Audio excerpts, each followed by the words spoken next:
Hello there, everybody. How are you all doing today? Megan and I doing more E3. Yeah. Yeah, excellent. So, stumbling across YouTube, I came across this new Showfloor footage from 2000. And I figure, yes, I've already done, a lot on 2000. We're past 2000 already. But this footage is brand new and it looks really good. So I'm I did a little skim through. Quality amazing. So I was like I had to do it. So from the video game history, I don't know anything about that channel to be fair, but I like the name. So probably we'll have a peek at it. But this is the Yeah, I mean, I'm description. curious. Yeah. So sorry to interrupt, by the way. Didn't mean to. It's okay. So live from E3 2000, featuring blah blah blah blah. These 2.5 hours footage of E3 2000 were filmed by a coworker of Mark, Flitman. Sorry, I've been drinking a bit of water. A veteran game producer who was working for the developer New FX when he visited E3. So this includes a look at many of the biggest booths of E3, a walk through the off-beaten Kentia Hall as well. Well, some things best left in 2000, which excites me. Because I don't know. I don't know how much of this. Yeah, I don't know how much of this we would have already seen, but Yeah. Like I said, it's probably somewhat new. When I did skim through it, it did look like there were some things that were different that I couldn't quite remember. So, let's get to it. Once again, the video game history. I will link this in the description because gotta give proper creds to the people that post this. These rare E3 pieces of footage, which are now going to be not lost to history, but will just be a faded memory. All right. Yeah. Are you ready, Megan? I am. And once again, 2x speed. Well, actually, if there's going to be a bit of talking, I guess we'll 2x speed. Oh, excuse me. We'll 2x speed it at points. But it's like a 2.5 hour long video. So, if we're going to get through, like I said before, if we're going to get through this at a decent speed, the show floor is probably going to need to be sped through. Probably, yeah. Here we are on our balcony. Very windy today. And look at that pier. Yeah, that's quite the pier. A lot of boats. Just thought I'd give you a little view.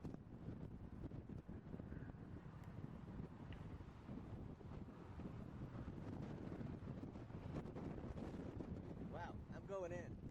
There's the boats. I think that's the SS Minnow over there. It's kind of funny, actually. It's good.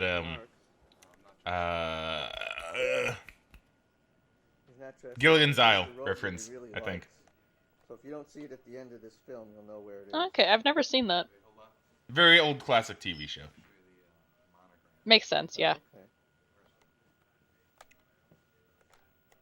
Yeah, these are. I said this before in another E3 show floor video. I love these ones in particular. Anyway, right? Just because these are a very candid look at someone's day, right? Like going to E3, it's very nice. You know what I mean? Like it may sound a little weird to say or to hear, but go ahead. I'm sorry. Let's say it is kind of nice to see different perspectives and something that doesn't feel like commercially produced. Yeah. I'm just gonna turn up a little bit. The wind is just drowning him out a little. But yeah, this is what I love. One of my favorite E3 show floors that I remember us watching was the one where it actually started with the people in the parking lot just hanging out. And I'm like, yeah, they're just going to hang out with their friend who's working at E3, and I'm like, that's pretty cool, right? I like that. And there's 2 tennis courts as well. Yeah, because yeah, go ahead. I was gonna say, I'm sure we talked about this in previous videos, but I would be really curious on what it'd be like to work E3. Not even necessarily being the character models and stuff they hired, but just, someone attending booths. I think that would be interesting. Yeah, it would be. What I wanted to show you though was what it looks like with the mountains. Although not and gonna lie, the it'd be kind of clouds interesting to see hanging what down this place looks from the like mountains. nowadays. Kind of blurry, I bet. I'd be curious too. Okay, that's better. Very, very pretty. Well, maybe one day we can find this exact spot. To talk of yet. I mean, he's in a hotel, mean, so I'm sure it's maybe. still there. Will be any, that's probably I mean, most likely. where we're going. No wait, is it? But I guess they like, did show the embroidery on the robes, so that's probably the hotel. So we probably could True. find it. We gotta go about Probably. 20 minutes to get to Convention Center by bus, and I'll show you more of that in a minute. But yeah, like, yeah, it's crazy to me to think, like, this footage was probably only intended to be seen by, like, one, maybe a couple of people. This is the one. And then someone's like, Yeah. yeah, we're gonna, like, give it to this YouTube channel, like, That's just reserved. 24 years later. You know? I'm about to go to E3. Yeah, he's looking pretty sharp. Here's some Yeah. fine china. I do find it interesting when you have cases like that where people like record media that essentially it's never really meant to be seen by people, but then over time as like things change or as things become more important, it kind of becomes lost media until someone like uploads it. Yeah, right? Because I actually recently heard about a case on the PS3 Reddit that's somewhat related, where this guy got like a test PS3 that had like a beta for Time Splitters 4 on it. Uh-huh. So he actually, I'm pretty sure he actually uploaded it so people could kind of like see it. It's like a very base thing. It only has like a bit of an introductory level and stuff, but it was something that didn't exist online. I mean, that's pretty cool, though. Yeah, Right. no, I thought it was really cool. He kind of asked on the PS3 Reddit, and people were like, "Oh, you should upload this. This is lost media." Oh boy, look at all those There's buses. all the traffic. And I mean, yeah, with everyone coming here for E3, there's probably a lot of buses but coming you really can't specifically see much, here. so let's go inside. Yeah. Yeah, I like finding out stuff about, like, lost video game media and stuff. It's really... And when something gets recovered, like, it's really, really cool. Yeah, no, for sure. Like, I do like hearing about stories like that. And unfortunately, I haven't heard, like, a lot of those recently, aside from the Time Splitters one, but Everyone's taping. This is the yeah, center of no, the it'd be entrance. interesting. Ubisoft 2000. Ubisoft's 2000 lineup just got hotter. Say hi to everybody back at New Effects. Uh, That's the information booth. Hold on. Kind of curious what happened in New Effects. I wonder if it's still, like, a thing. yeah, I can't say I've heard of it, but, you know, it could still be a thing. Also, So- that, face scare, jump scare, that face. Face jump scare? Wait, hold on. I want to actually see that. I was looking down at my phone. Which one? Yeah. Yeah, just coming up right here when he turns the camera around. Ah, Okay. White Man jump scare. Recording. So it looks like they actually went defunct in 2004, but they merged with EA Chicago. Oh, okay. 3 cheerleaders. I'm gonna see if they developed Tasmania on the Game Gear, Surf Ninjas, PGA Tour, Fatal Fury 3, a few PGA Tours and NBA Lives, NBA Street Volume 2, Fight Night 2004. So a lot of like kind of sports games, I guess. That makes sense. So yeah, if they got integrated with EA, I guess they were probably involved with like some of the EA sports games past that point. It seems like it. Just 2000. So they may have been trying to show off like NBA Live or NBA Street. Oh, yeah.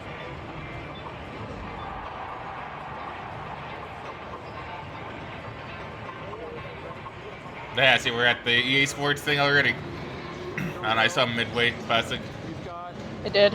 Yeah, I'm kind of surprised that, like, EA had 2 different sections. Like, it makes sense. Also, Acclaim. Dang. Duke Nukem. Nukem. Game Boy Little does he Color. know that game didn't come out for 12 years. Yeah, right.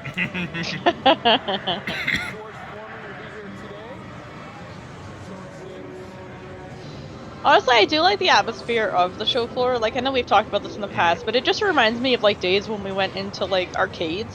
It's Yeah. very similar. Is very similar. Maybe that was intentional to kind of give off that vibe. Probably, yeah. I don't know if I like or hate that Homer costume. It's kind of creepy. It is pretty creepy. Also, the lace is a little creepy too. Yeah, sort of in them showing off the Simpsons wrestling game. Which I believe we did see in another one, I think. I mean, that's fair. I kind of forgot about that. It's kind of too bad we didn't get more, like, licensed Simpsons games. I mean, I don't know, man. We got quite a few, didn't we? Because you got a lot on the old Nintendo, you got, like, some on the PS2. Well, yeah. I just mean, like, in the last, like, I don't know, 10 years or so? I mean, fair, yeah. Like, recently, we haven't really gotten any. Because I think, like, one of the newest ones would be, like, the arcade game or something, if I'm not mistaken. The arcade game? It was like a Simpsons arcade game. It was like a beat-em-up game. You say that's the newest? That's the oldest. Is it? Yeah. Okay, well, I thought there was, like, a newer version of it that came out, like, digitally at some point. And Oh, that might have maybe, just been a re-release. I mean, maybe, like, a re-release or something, yeah. I was gonna say, because that's the one where they had, like, Marge's weird, like, rabbit ears, like, when she gets zapped. Yeah. Midway. It's kind of a shame that they weren't really that successful, because Midway games are pretty interesting. At least the ones that I've seen and kind of played. I mean, they were successful for a while. They just kind of, like, you know, they kind of went the way of Atari, really, you know? Well, yeah, no, that's more what I mean. Because, like, yeah, they were good for quite a long time, but...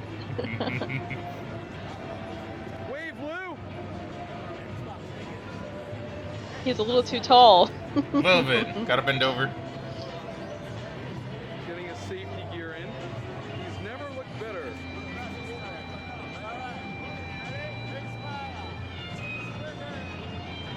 Oh, maybe you are right.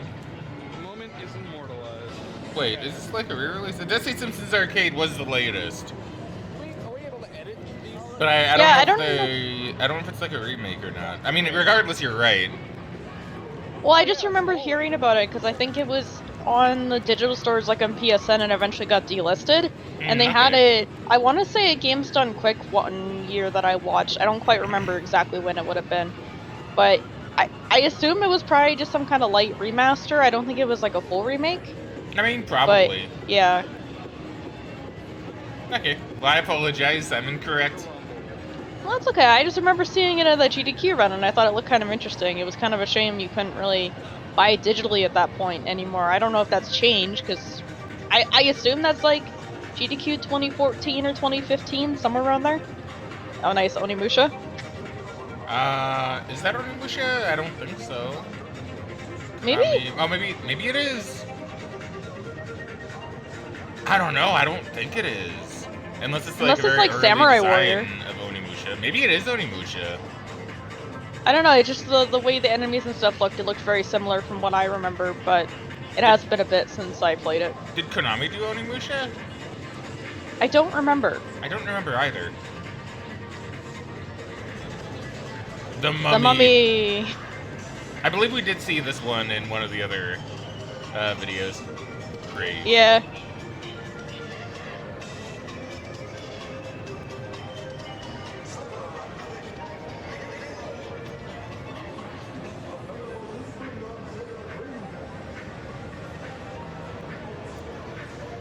God, Nightmare Creatures 2, nice.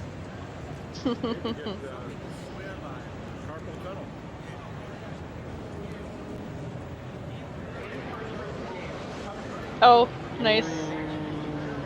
It's from like Area 51? Those are really dope looking costumes. They are. I don't know, I don't actually know if I remember this one from the show. I remember Planet of the Apes. Yeah. I remember seeing that one at the other Showfloor video that we saw. And the Tony Hawk skateboard. Or BMX, I guess the Matt Hoffman game. Yeah.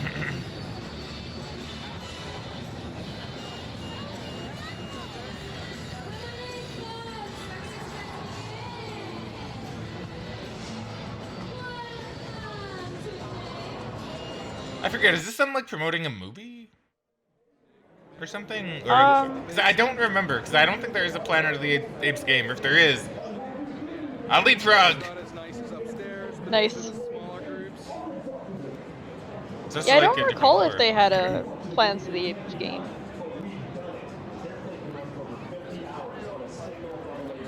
These women will change you into their t-shirts for free, and that comes up over the person as they change the person, or let them change. That's interesting. Did you hear what he said about that? No. Okay. He said, hold on, let me. For free, these women will change you into their t-shirts. Something about changing women into their t-shirts, and I guess that little, like, thing, like, see the kind of fabric-looking thing? Yeah. Right? I think he implies that it goes over them, and then they can change in that.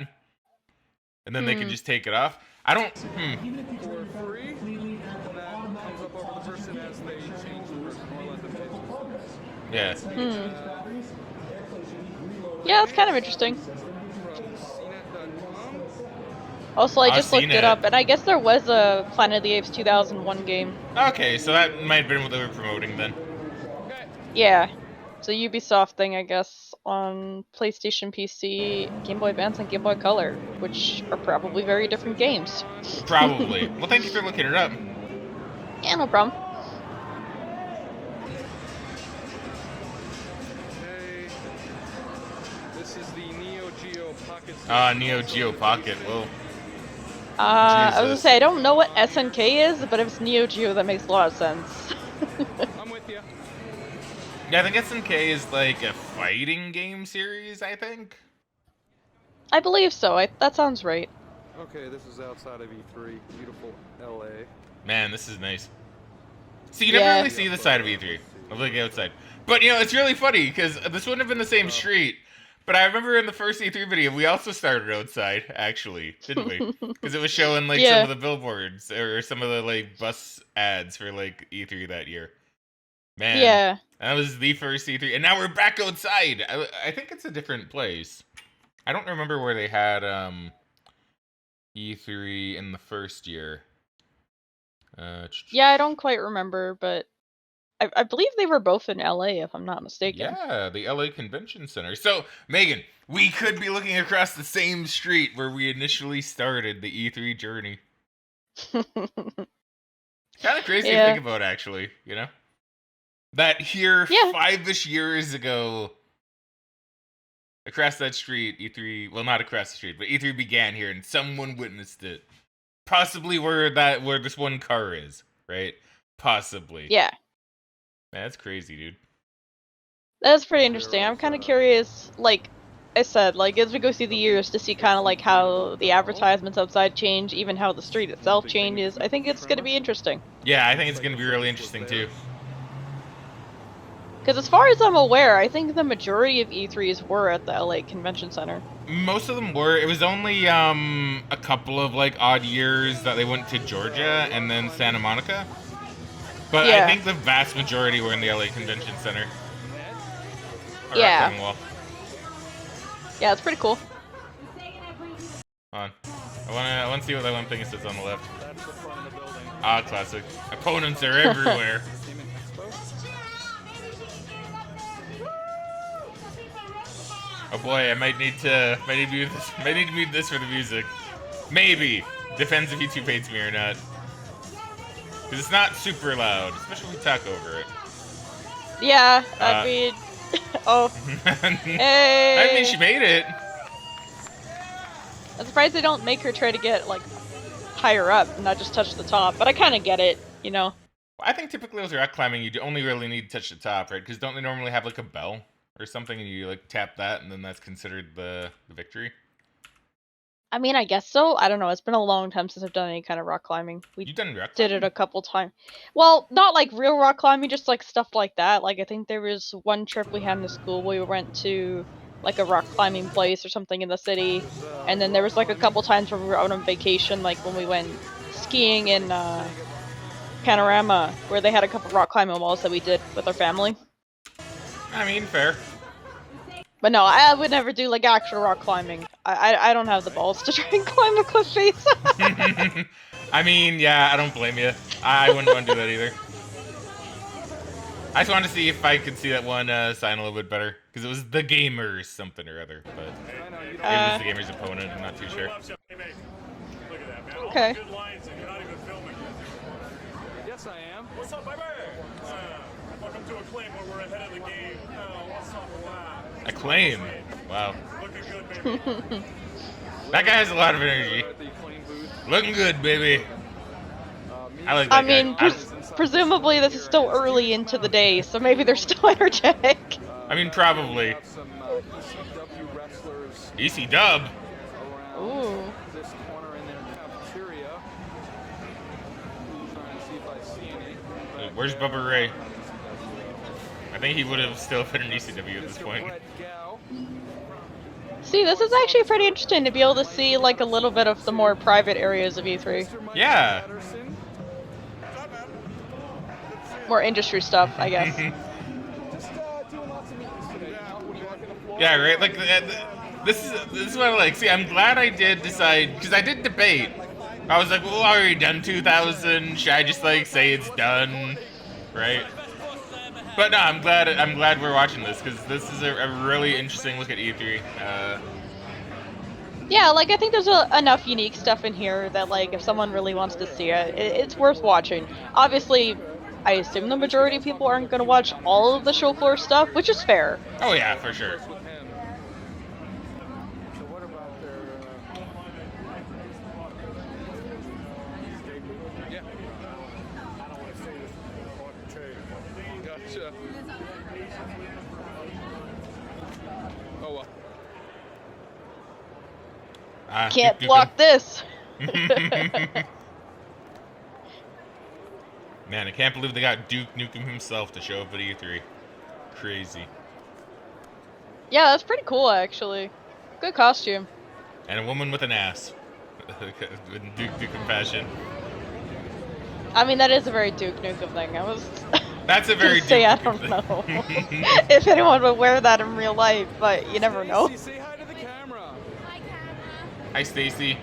We're watching you Hi, 24 Stacy. years later. City TV, man, look at that. Media's getting in on this now. Yeah, Like the normie media. You know? it is. Yeah. Personal friend in an interview right I've always kind of wondered when I've seen cameras like that for news stations, like how heavy the cameras actually are, because they look so big and bulky at this time. They do. I think just because. Oh wait, that's XCOM. That's what that display is. It's XCOM. Oh. Because I see the okay. X. I was like, what is that? But no, it's XCOM. So it's one of the original XCOMs, I guess. Yeah, that That's must be cool. the first one That's pretty cool. before it got remade and everything. Anyway. Yeah. What was I gonna say? I was on something. We were talking about the camera. Oh yeah. So. Yeah, no, I think they look really heavy, but I think just because they balance on your shoulder, they're really not that bad. Oh yeah, no, for sure. Like they're probably not too bad. I've always just kind of wondered. Like I imagine if we saw newer cameras nowadays, they'd probably be at least a little bit smaller. I mean, But maybe. I can't say for sure. To be fair, they might keep it a similar size because, like you said, if it balances on the shoulder, it's probably easier to keep it steady too. Yeah. That's probably true. I want to say they also have like harnesses now that help keep it steady. Yeah. I'm not really too sure. Yeah, I could see that. Yeah, and I think I said this before with other like show floors where we've had like multiple looks at it. Yeah. But it's kind of cool to think like somewhere out there's multiple people also walking around with a camera. We may have even seen this guy in one of their videos. Very likely. Also, Spot the dog. I Spot forgot the about dog. that. I don't know if I remember that one. Tonka, is that Tonka? I want to say it's a Tonka racing game. But yeah, Oh, Spot the dog Half-Life. was like a kid's cartoon that I used to watch every now and then. Oh, you know what? Me too, actually. Yeah, I remember that now. Yeah, I think it had a bunch of books too, if I'm not mistaken. I already got those. But yeah, I wouldn't be surprised if we go and look at the other footage if we could actually see these guys filming. We just don't know what the cameraman looks like, so it might be hard. True.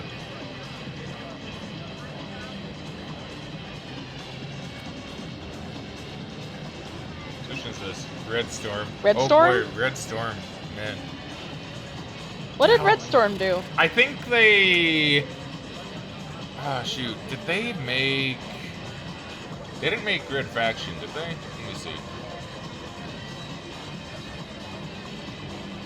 Red Storm Yeah, I don't know, Entertainment. Because I've definitely heard of them and I've seen that logo before. I just don't remember what I would have played or seen that had that. Some of the Tom Clancy Rainbow Six games. Ghost Recon. Yeah, so they Okay. mostly worked on Ghost Recon. It seems. Okay, so I probably would have seen it from like Rainbow Six Vegas because we had that on PS3 and we played it a decent amount. Or Rainbow Six Vegas 2, I think it was actually. EverQuest.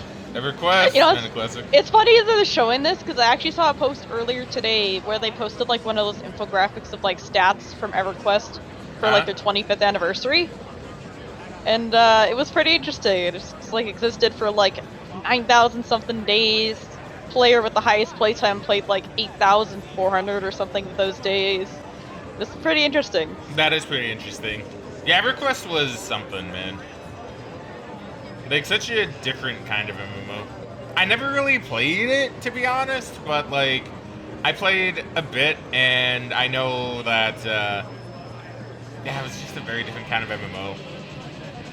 Yes, I never played any of it, but I've heard interesting things about it. And, like, honestly, I'm kind of surprised I didn't, but maybe I just didn't have money for a subscription fee at the time, because I used to play a lot of different MMOs.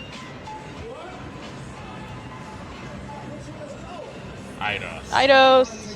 Oh, Tomb Raider? Remind me not to pick you up. I don't know which Tomb Raiders would have been if it would have been first, I think. I mean, this must have been the first Tomb Raider on the PS2. I think it's like Angel of Darkness or something? If I'm not mistaken, because...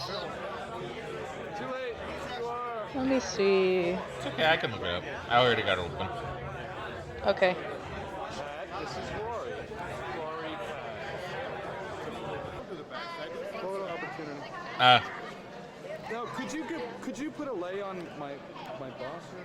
Yeah, there you go. Thank you for thinking of looking it up, by the way. At the office is gonna see this. Yeah, of course. So Tomb Raider... Wait, which one is this? So I guess you had like Tomb Raider, I guess Nightmare Stone, which came out in 2000, and Tomb Raider Chronicles.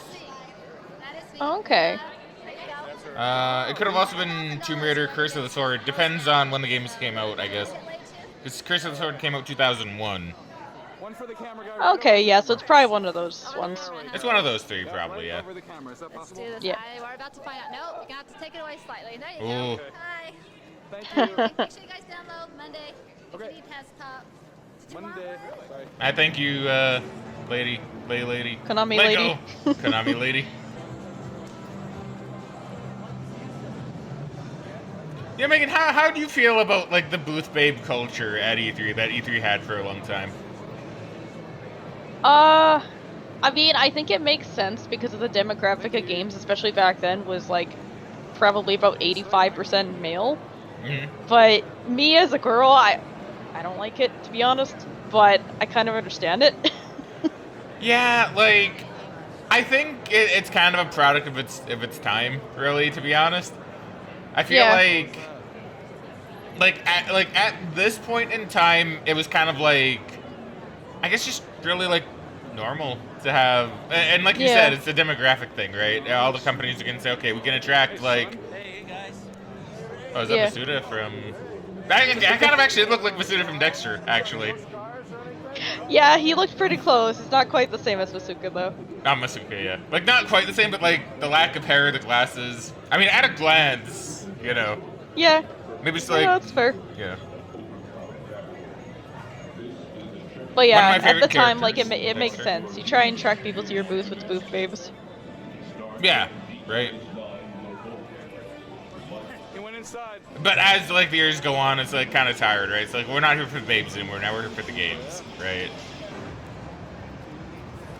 Yeah, I do find that Hey, you interesting. Pikachu! Hey, Pikachu! That's kind of cool, actually. I really want to. I think I said this before. I think we saw this at another E3, like at one of the other videos. Yeah. But man, I really want to stream Hey You Pikachu one day. And I want you get to- mad at him. Well, see, I remember enjoying the game when I was younger. I remember hating the start, but as it went on, it got better. I still want you to play it one day. Yeah, you'll probably convince me to play it one day.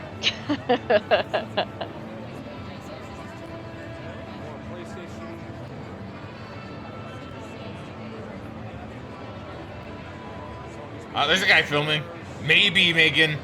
Maybe that's one of our guys. Tenchu 2. Maybe it was Tenchu that we saw. Maybe. That would make sense.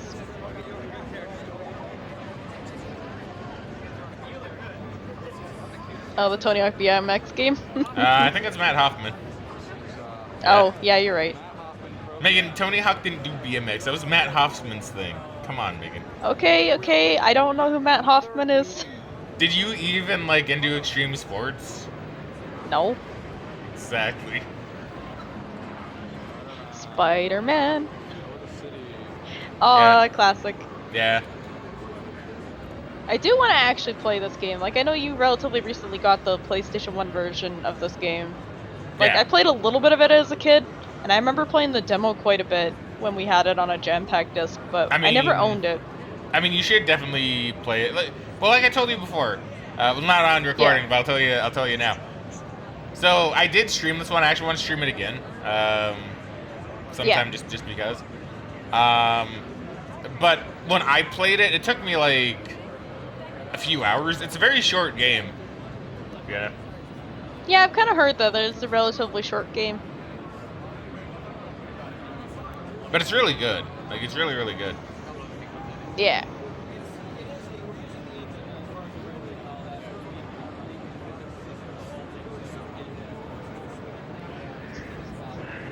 I know it's just a limitation of the PlayStation, but I love the fact that they're so high up on the buildings you can't even see the streets below. Yeah, right. Well, they actually explained that in the game, I think. I think Oh, it's do something they? like a villain. I don't remember who is pumping in some sort of like gas, Oh, okay. and it's like, oh, that's why Spider-Man falls, he dies, right? Because it's some kind of like weird gas that's covering a certain like layer of the air or something. You know, I find that kind of interesting because, like, even if he manages to stop the villain at the end of the game, like, there's still all the people that are down there that are probably dead. I mean, yeah, maybe. I don't remember. Maybe they explained that he stops it. I don't quite recall. I think they might actually. I think he destroys like maybe some of the containers. You need to play it so we can figure that out. I mean, yeah, I don't know. I just find it interesting when games do that. It's like, yeah, the entire town is still gonna die from this, but Spider-Man's okay because he stopped the villain. Yeah. Ooh, road trip. Road trip.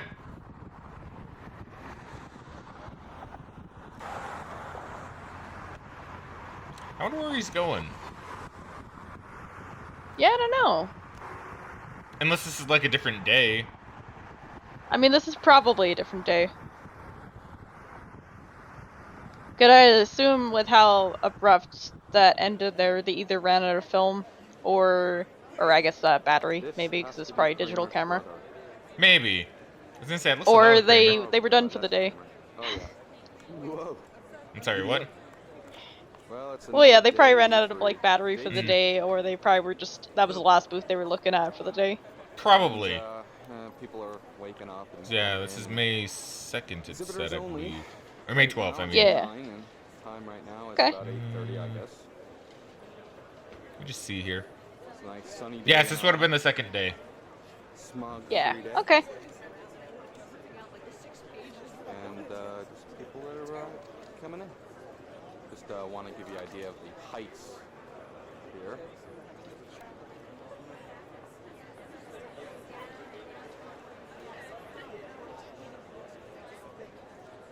Right now on that one. Missed it. Oh wait, no I didn't. I was told to film this. Back to the heights that I was telling you about. Okay, this is the top floor. It goes around, it's all meeting rooms outside of the main convention center. And this is a huge convention center. It's a very tall Big building. spider web. Yeah. Monkeys in the morning. Nah, we're Planet of the Apes, nice. Yeah. Nah, Dr. Zaius. I don't remember. Zorba the Greek. Dr. Zaius. Dr. Zaius. Dr. Zaius. Dr. Zaius. Yeah. Okay, it's almost 9 o'clock. That's a Simpsons reference, by the way, but Oh, okay. we haven't gotten to that episode yet. No, not yet. Unreal Tournament! Hard to see the line, but they're not letting nobody in.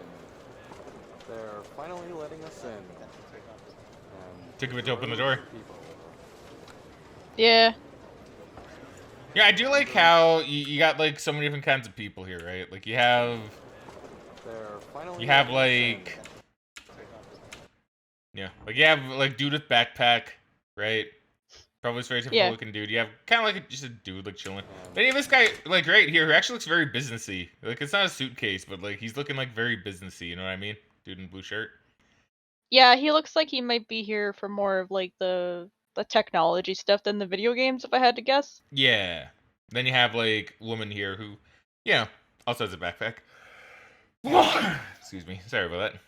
droves Yeah. of people Yeah, I lots assume a lot of different people kinds. probably have bags. Oh, definitely. entering day 2. At least I'd hope so. Well, yeah. Lots of fans there today.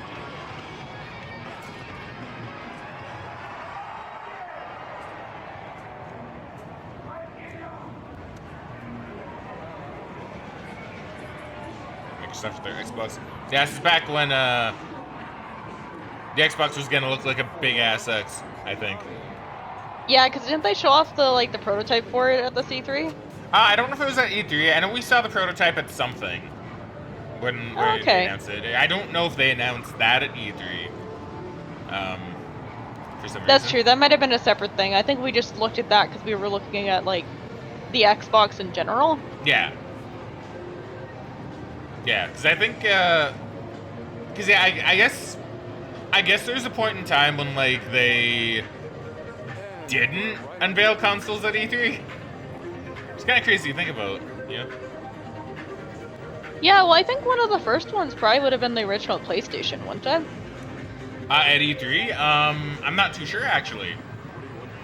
Probably. As far as I'm aware, that's one of the first ones that they like fully unveiled at E3. I could be wrong on that. Maybe it was like that in the past. Because like, when did E3 actually start? 95. Okay, so that was the first year of E3. That's why I'm thinking of it. Like it's very That's kind of possible. I'm not interesting. really too sure. Which game's this? Oh, Beauty and the Beauty Beast. and the Beast?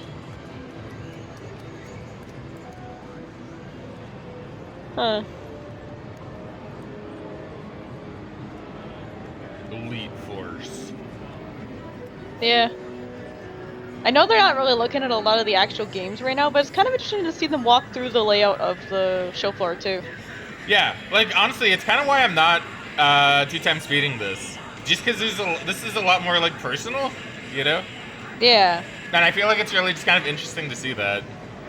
Like it's not so much Yeah. looking at the games, it's more looking at, well, the area, right? Which I find really fascinating. Yeah. Like this is the kind of look at E3 that I really kind of like, to be honest. Yeah, with Well, it Tony definitely Hawk- is a lot more interesting. Tony Hawk 2. It is, yeah. It's a lot more interesting. Because, yeah, seeing the games and stuff is cool. Like, don't get me wrong. But it's also kind of nice to see how they represented the atmosphere of the room. Even, like, some of the people walking through the halls. Yeah.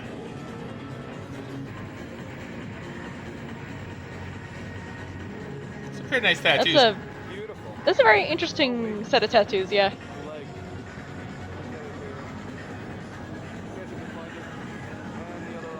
I do like how he was just like, yo, can I see your tattoos? And she's like, yeah. But I mean, people with tattoos, I think, do appreciate when some people are like, yo, can I see your tats? And once again, I mean, yeah, I'm sorry, go ahead. Go ahead. No, you first. Okay, I was just gonna say, I think a lot of people who get tattoos have a lot of pride in their tattoos, so yeah, they're probably pretty happy for people to even say, hey, I want to look at them. Oh, definitely. And I was just gonna say, like, another kind of behind the scenes, like, thing. Yeah.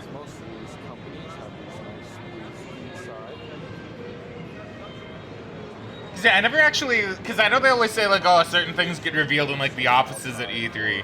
But I've never actually known what they look like. I guess this is kind of what they look like. They have their own little, like, separate rooms kind of sequestered away in part of the convention. Yeah, like, I wouldn't be surprised if a lot of the stuff revealed in there specifically is probably stuff that's not quite at the level of having a demo on the show floor ready. Yeah.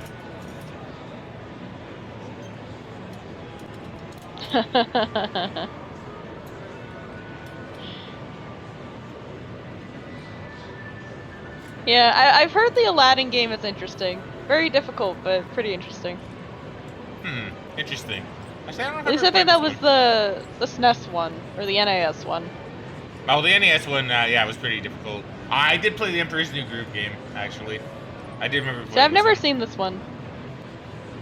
I don't think it was good, but I also don't remember. I know I did finish it, I'm pretty sure. So, that's saying something? Yeah, like, it kind of looks like it's trying to be a 3D platformer like Spyro. Yeah. 102 Dalmatians. 102 Dalmatians. This is the one, I forget, is this the one that you always say that, you know, you Yeah, this is the game. This is from the demo. Okay, I thought it was 101, but I guess it was 102. See, and I'm still keeping an eye out for it, by the way. I still want to buy it at some point. If I see it on, like, PlayStation or something, we're grabbing that bad boy. Yeah, I haven't seen that when we've been going out. I'm actually kind of curious on how much it goes for on price charting. I've seen it on, like, I've seen it at our local game store, but not on PlayStation. I've seen it on, like, a different console.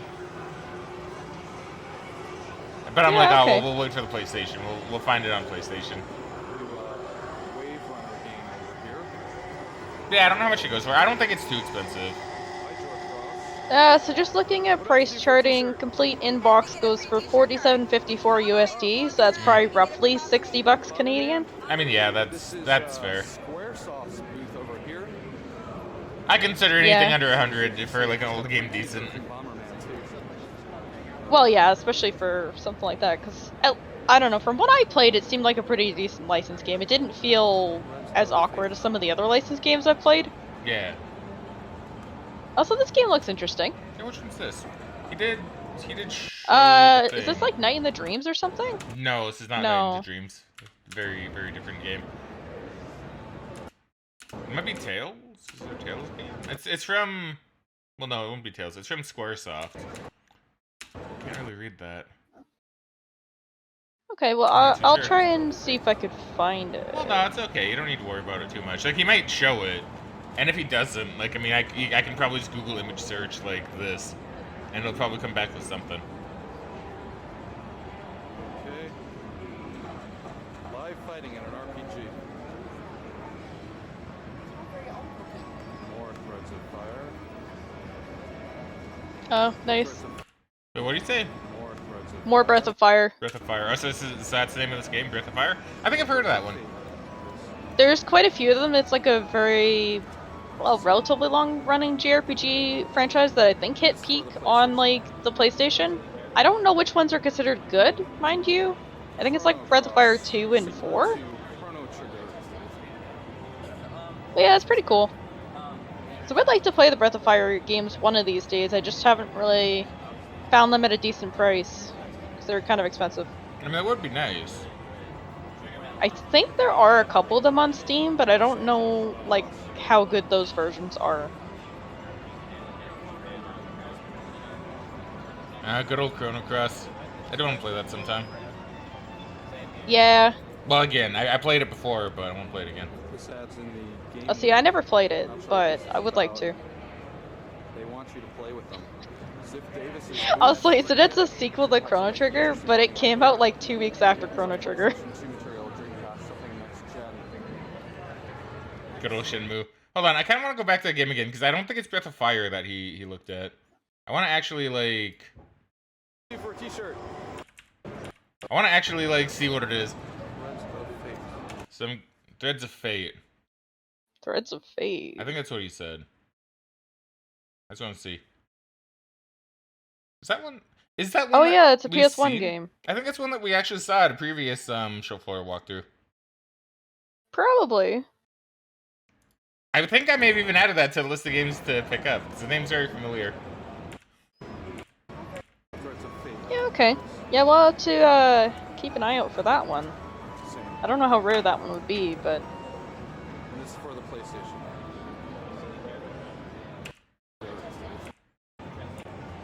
Chrono Cross. okay, it's actually not as bad as I thought. It's going for 72 USD. That's not too bad. So probably around like 85, 90, give or take. This ad's in the game week. Not sure what this is about. Play with us. They want you to play Ziff Davis's booth. I love how matter of fact he says that. Yeah. It's like PlayStation. You seem very unimpressed. Something next gen. I especially Yeah. like he was like, I don't know what this has to do with like games, but they want you to play with them. He's not integrated in the booth babe culture. He's not going anywhere. Part of Ziff Davis. No. Ziff Davis's booth. I guess that's what it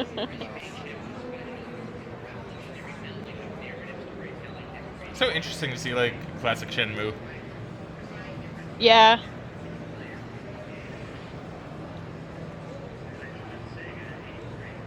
This is very Honestly, I'd be kind of curious to see how Shenmue would have like changed if it ended up coming out on something that wasn't the Dreamcast, Yeah, right. or in an alternate reality when the Dreamcast was actually successful. This guy's trying to break the rules here. No, I can't do that for everybody. I think we saw this on a previous Showfloor video too in 2000. I think we did, yeah. Just from like a different angle. And I don't think he stayed for too long. Shooting them fast. I mean, yeah, probably not.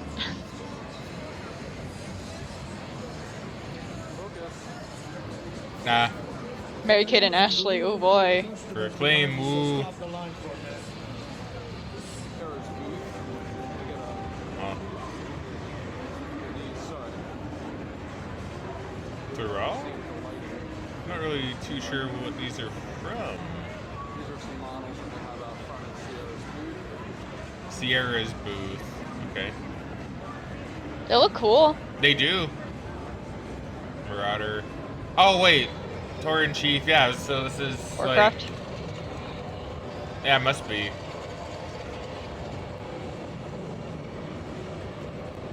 That's actually pretty cool.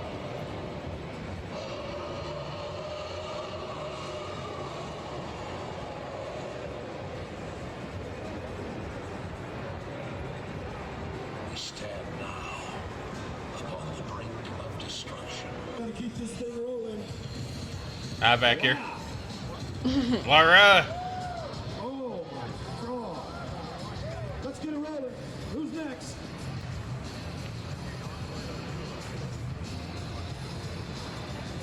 Take it easy, man. I don't want to have to call the paramedics out here.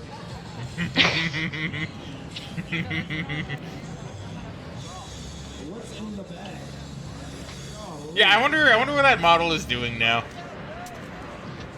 Yeah, I'd be curious. Like, I wonder if she ever looks back on this and was like, man, that was an experience. Hey, Laura, she said she dressed up as you for I mean, I assume most of these booth babes would probably think that. American Walmart. Cool picture. Come on up, bro. Although I guess it is a little bit different, like, being a character to show rather than just like a, oh, girl for sex appeal. Yeah, right. Driver 2. Driver 2. I did play Driver 2. Yeah, I heard Driver 2 was good.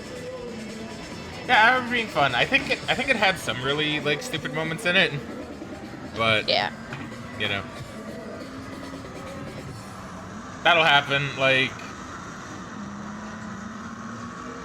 Sorry. More of the same. New cars. Punk. Yeah, Driver is honestly one of the really unfortunate cases of, like, if GTA didn't exist, I think Driver would have gone on to be a pretty good, like, series. Probably, yeah. But GTA did, like, everything better. That was kind of like the only thing with it. Yeah, that's kind of how it goes sometimes.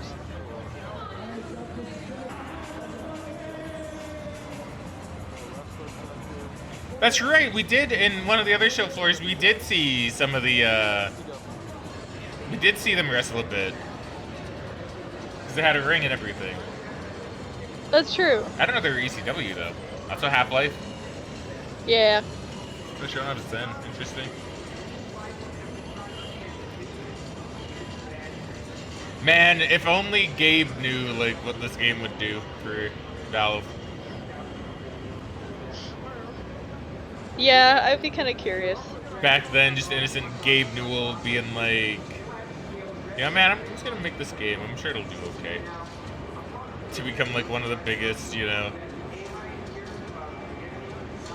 Well, I shouldn't say biggest FPSs, but, like, the most, like, defining FPSs, I guess. Like, you know, everybody loves Half-Life and Half-Life 2, right? Yeah, they're definitely the most defining in the FPS genre. That and, like, GoldenEye on the N64, those three in particular. Yeah. Okay, you get free t-shirts from the front desk. I'm gonna ask again like she doesn't know me. And it's a winter wonderland over here for the N64. Interesting. Oh, I didn't show it. It's like, can we not get another t-shirt? Oh, that's kind of cool, actually. Cool. It's actually kind of funny, because a little while ago I was looking on the Pokemon Reddit, and this guy's like, is this Pokemon legit? And, like, there's people in the comments saying, no, it was hacked, probably Game Shark. And everyone's like, what's a Game Shark? And I just felt really old.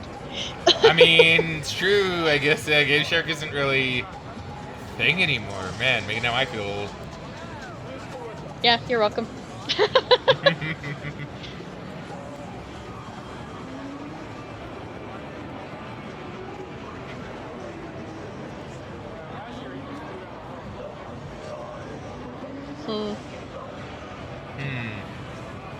So I remember seeing this booth too, I think, at in one of the videos.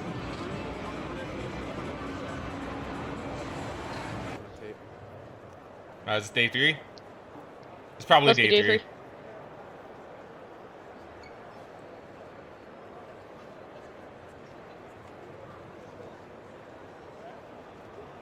Got that in camera?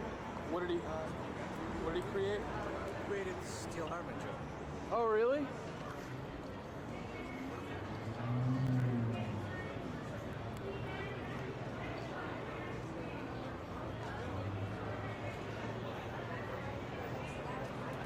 Yeah, like I say, it's all different kinds of people, you know? Yeah. Back to the, is that... Rock climbing wall again? Yeah, I was gonna say. Oh yeah, I guess they're just, like, setting up some stuff for it. Probably.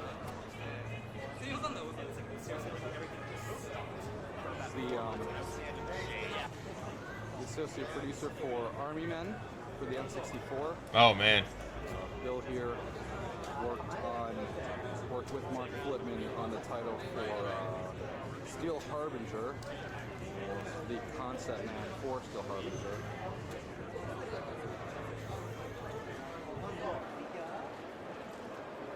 Oh wait, hold on a second. Oh, that's cool. That is cool. I mean, some kind of boxing game, I'm guessing. I'm not too... I don't remember which one came out this year. I don't know if Ready to Rumble would have been out. Like Ready to Rumble 2 or something, maybe. Other side. Let's take a Yeah, look at but the I'm not PlayStation too 2. sure. I don't know a lot about a lot of sports games, so I wouldn't be I don't know what surprised. this girl is here. What is this? That's true. I guess they haven't really gone through much of the EA stuff. They kind of just showed us the signs and then went somewhere else. Yeah.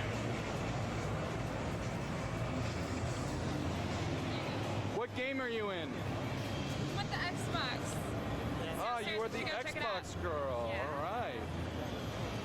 I'm gonna get Dragon Slayer 3D on here. Dragon Slayer 3D. Never want to play that one. Don't have any intention. Is it really that bad? I think so. Oh, okay. Looks better on the PC. They did kind of a cool job with the art style there, though. I mean, they did. But it's not the original Dragon Slayer. Cartoon, so Well, no, it's not. I just like how they integrated the 2D style into the 3D. It looks really cool. I mean, it looks cool, yeah. Like, yeah, it looks like it's probably a pretty bad game. But I like the novelty of it. I kind of wish more games would do stuff like that. Oh, The Matrix.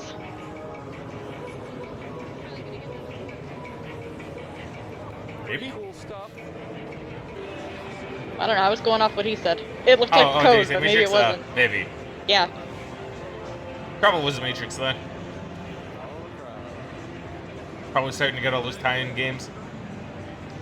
Yeah, I mean, this would have been like when they were starting to publish them on like the 6th-gen consoles, PS2, Gamecube, etc., Xbox. It's nice to meet you, Abby. See you in the game. See you in the game. Evil Dead. Evil Dead. I still want to show you those movies sometime. Baby. Yeah.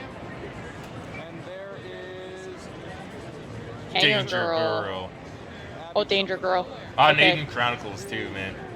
Nice. Did you say Danger Girl? PlayStation 2 game called No, I said Hanger because it Oh, looked like an Hanger H to Girl. me. Oh, okay. Onimusha. Oh, there's Onimusha. This one's Onimusha. Okay. Okay, maybe you're right. Maybe the one that we did see was Onimusha, because that guy does have the same hair. And here Possibly. we have Oni. Oh. I think I've seen that one in game stores. I don't think I really know anything about Oni, though. Pikachu! Pikachu. I like their fountain. Yeah, it's cool. Nintendo's booth.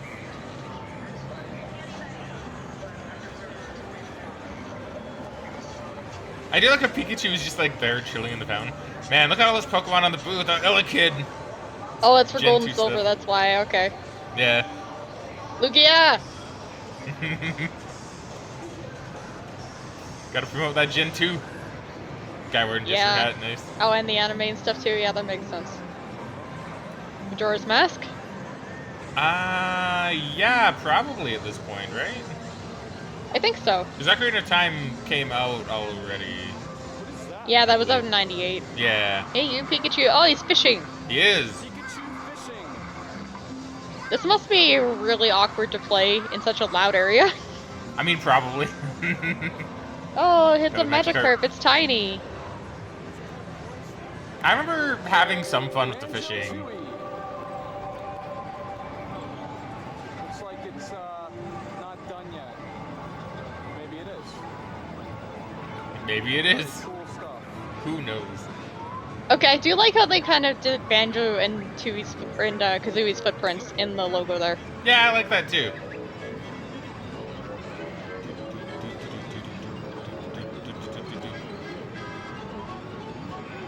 I also need to get you to play the Banjo-Kazooie series of games at some point. I say series, Banjo and Banjo-Tooie. Yeah. Well, and Kazooie, yeah. Well. What? What? Well, and Banjo-Kazooie, the first Oh yeah. one.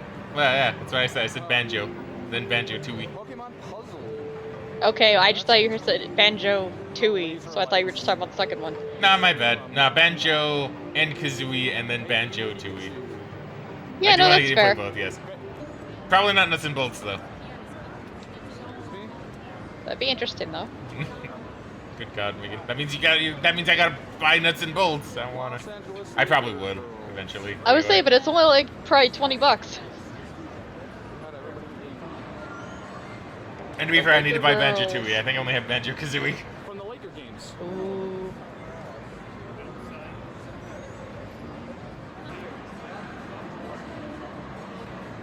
Part of Sega's booth. And say, looks interesting. Nope, Sony. It does. That is I was like, ah, it's Sony. That was Sega.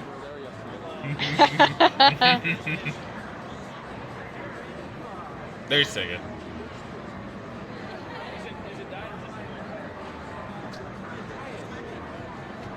Gimme. What you got? What is it? Yeah, I wonder if like a lot of the boot babes in EA or at E3, because like they're in LA, right? So I kind of wonder if these are a lot of just like I say wannabe. I don't want to like make it seem like they're doing bad or anything, but kind of like the wannabe actors, right? People who are trying to get a break, maybe. I'd say a good portion of them are probably people who are trying to get some kind of break into acting or being involved in TV in some way. Yeah, and this is just kind of their way of like making a bit of money on the side, maybe getting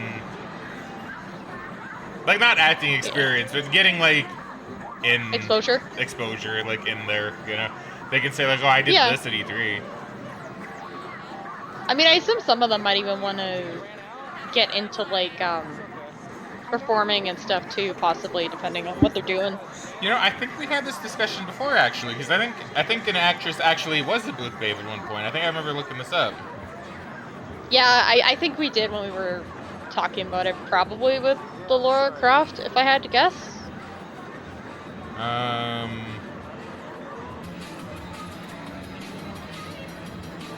I'm not too sure.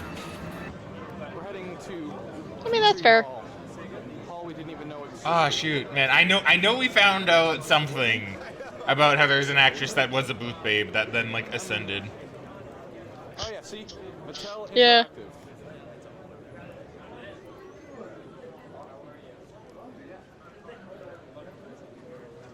And here we are. Mattel. Ah. Well, we're going to meet new Kidco. Max Steel. Huh. Action pose. Rock'em Sock'em Robots. Nice. Nice. Those are pretty cool. Systems. Looks like the Dreamcast. Prince of Persia. Prince of Persia.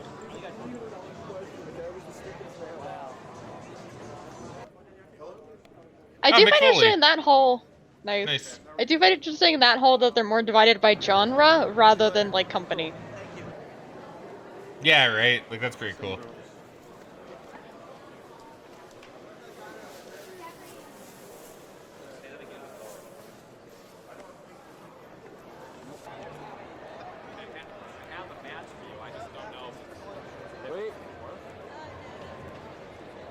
Oh. Well, that's interesting. Yeah, she's got like. That's interesting. Yeah. Okay.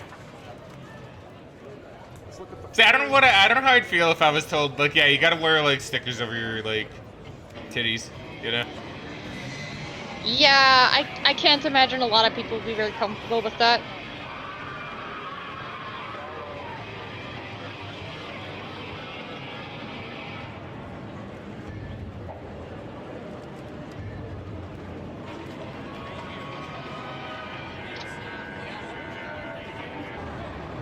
Nah, back to Simpsons wrestling.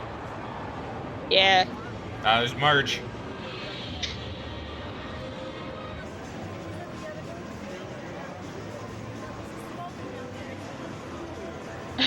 Monster Rancher? Yeah, Monster Rancher too, apparently. What do booth babes like that have to do with Monster Rancher? Like, at all? I don't know. Well, it says make the girls of DOA, so maybe it's just unrelated footage in the background. Looks like it is, yeah. They're just going through like, footage. Yeah, okay. I was gonna say, like, that doesn't make any sense for something like Monster Rancher. Like, I understand Dead or Alive, for sure, but they're probably just playing it real with, like, all their stuff. Probably. Dead or Alive 2. Dead or Alive 2. I can never get into the Dead or Alive games.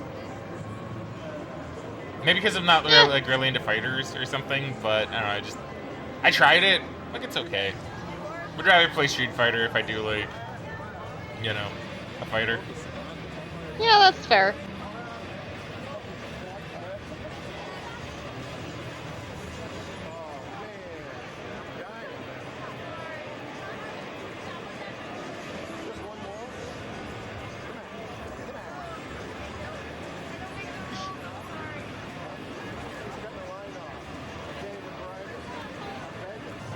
Can't even bribe her.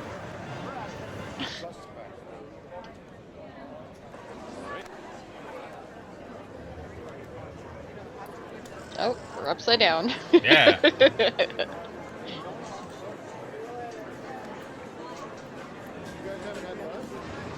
Downstairs again, Nisha Hall. Just gonna see what I can film. Thrustmaster girls waving.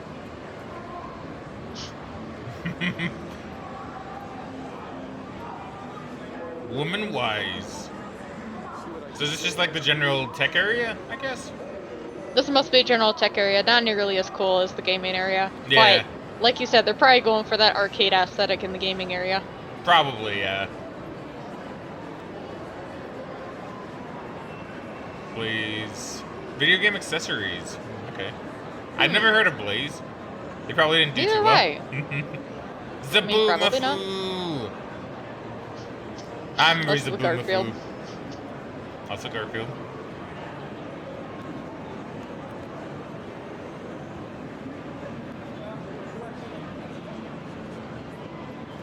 Yeah, I remember seeing a post on Reddit a little bit ago. Where one guy posted pictures of Boomafoo and they're like, what is this? And I was like, damn, people don't know Zaboomafoo. Honestly, like, I think if you took clips from like a lot of 90s kids shows and just put them on the internet, they would look really confusing. Probably. You know that this battery still reads full? And I've been taping all day like this.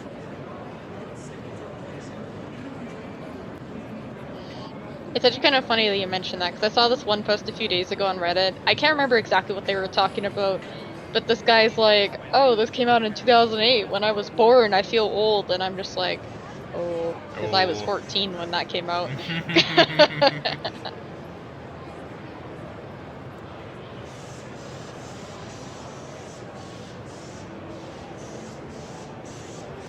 It's okay, Megan, we're all old now. Yeah.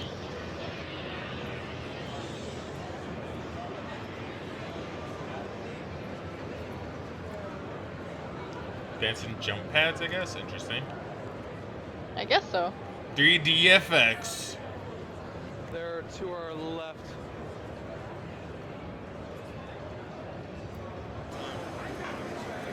PlayNow.com. Probably RIP. Zone, ladies and gentlemen. Compound zone.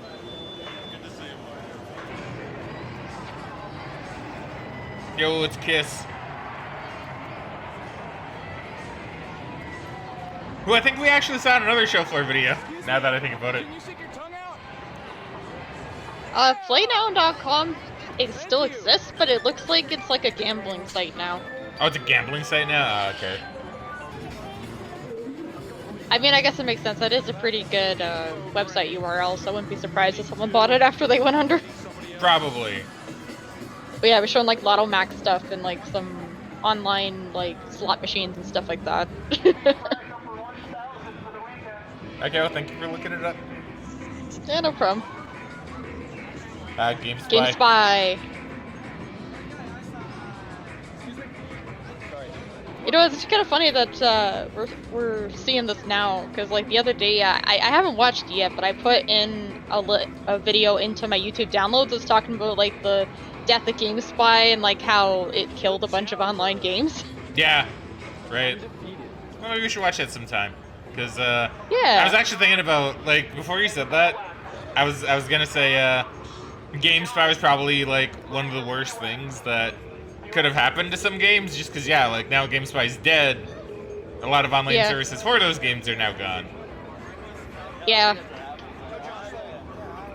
Well, yeah, we can watch that sometime.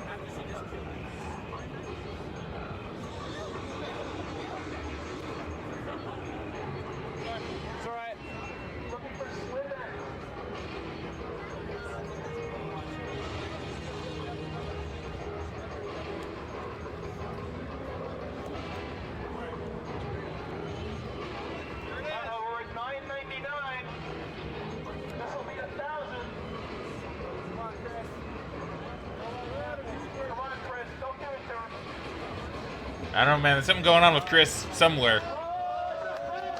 Yeah. Oh my goodness, Chris. Sorry.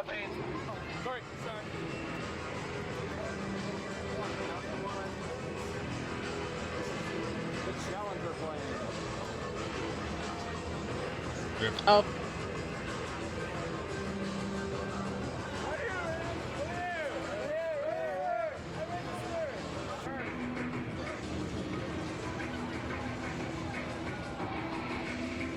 Man, look at that mouse with its cord. Disgusting. I still have a corded mouse. I was gonna say, I'm kidding. I still have a corded mouse too.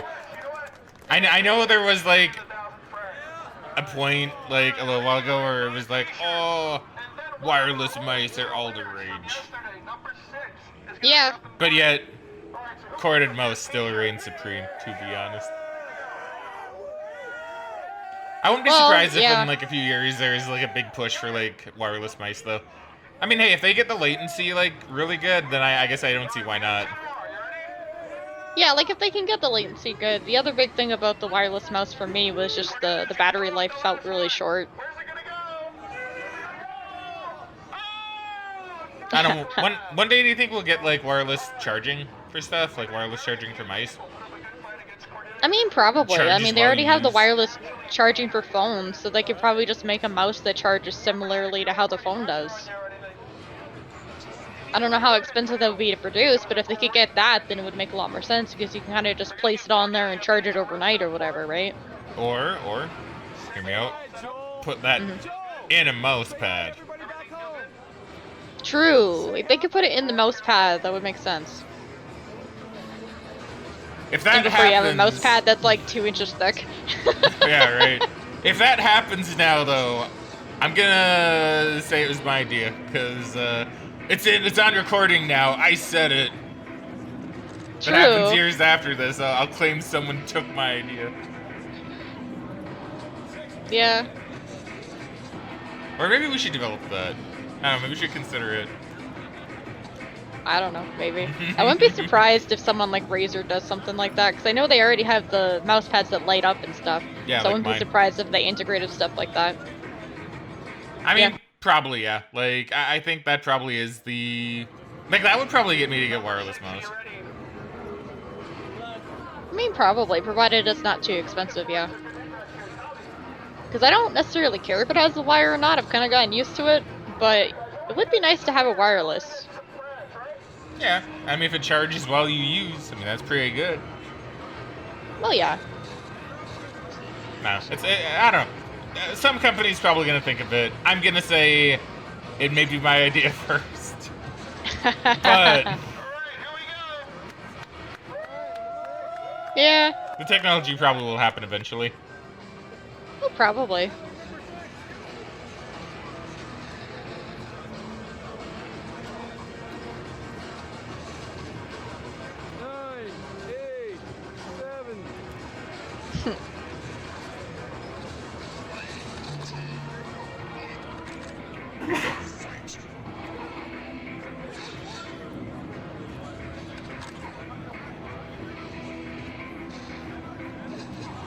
Oh, it's got the rocket launcher.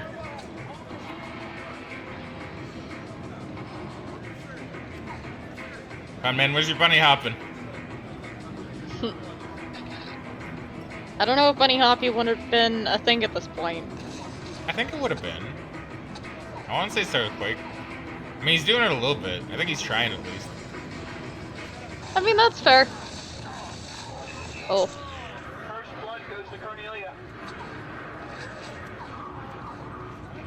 Yeah, he's jumping a little bit, so he's employing some bunny hopping strat. Yeah. Tech. Some of the tech. That lighting gun seems pretty good. It is really good if you have the accuracy for it. Yeah.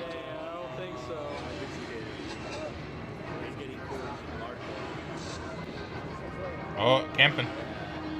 Gonna fall for it? No.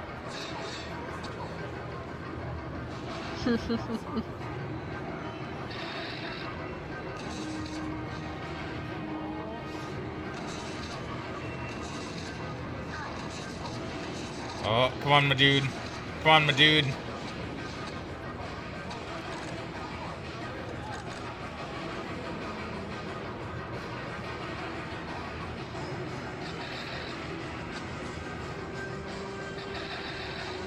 I believe in you. I don't think he's got this, to be honest. Yeah, he's kind of taking a lot of damage.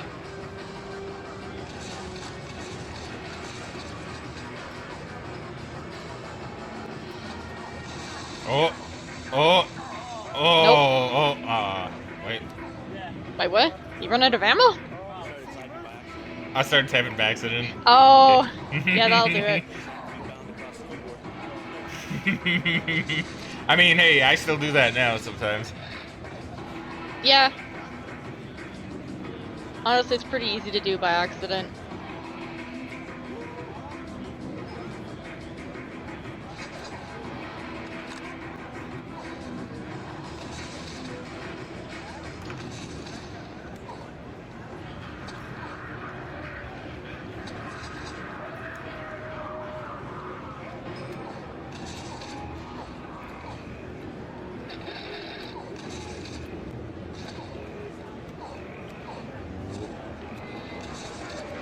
I don't know, Megan, I do believe. I mean, there's a good chance. Oh. Oh, I mean, he got a good hit in. He's getting good hits in.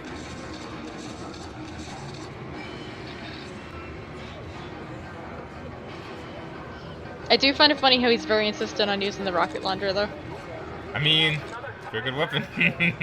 But yeah, I mean, he's it very seems insistent on good. that. I'm just surprised he's not trying any of the other guns.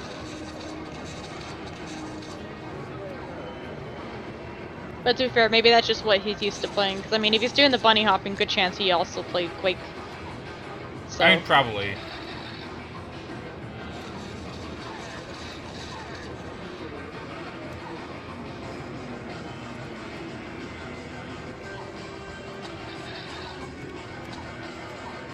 Man, yeah, I just got like a very sudden thought that that mouse is probably a ball mouse. It is, probably, yeah. It's like, man, I do not miss those. Yeah, we had them in school a little bit. I remember people were actually kind of making fun of it in high school because there was at least a couple mice in the computer lab that had them still. But yeah, I definitely don't miss the ball mouse. I think we had like 1 or 2 of those before we got a laser mouse, and then never again. Well, they're called optical mice, Megan. Okay, the optical mice. Never heard anyone call them that, but... I've never heard them called a laser mouse. That's cooler, though. I don't know, they have a laser. I thought that's just the general term for them.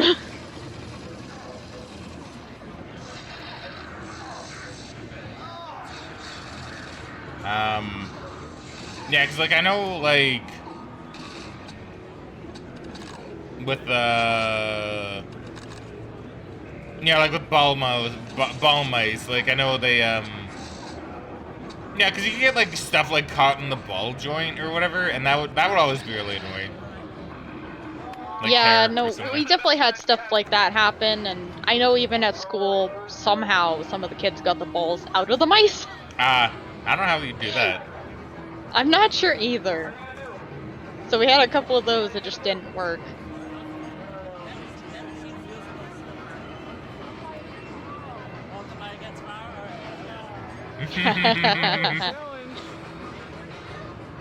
The winner. Damn, she's too good. The OG gamer girl. Yeah. Are we going out this door?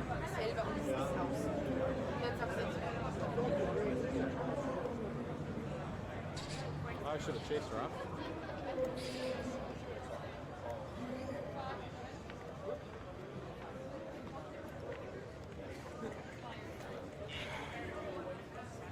Day 2 draws to a close, and everyone is tired. What? You do it, dude.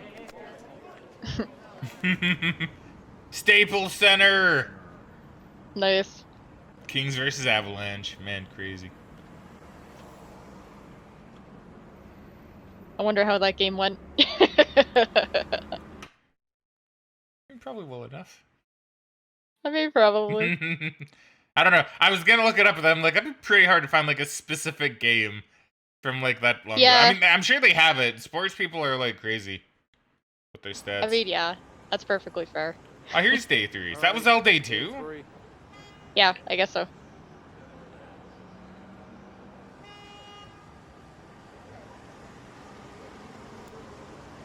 The cab is looking pretty green. It is.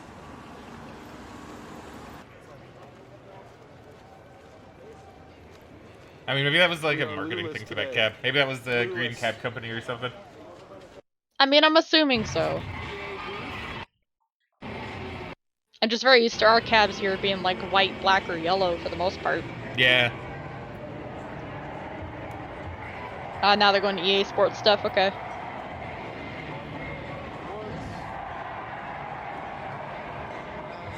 NASCAR, Madden.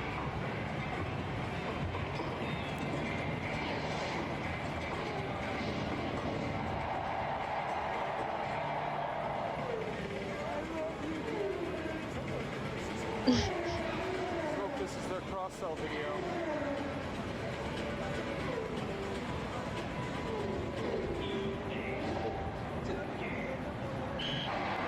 This is also part of the EA booth.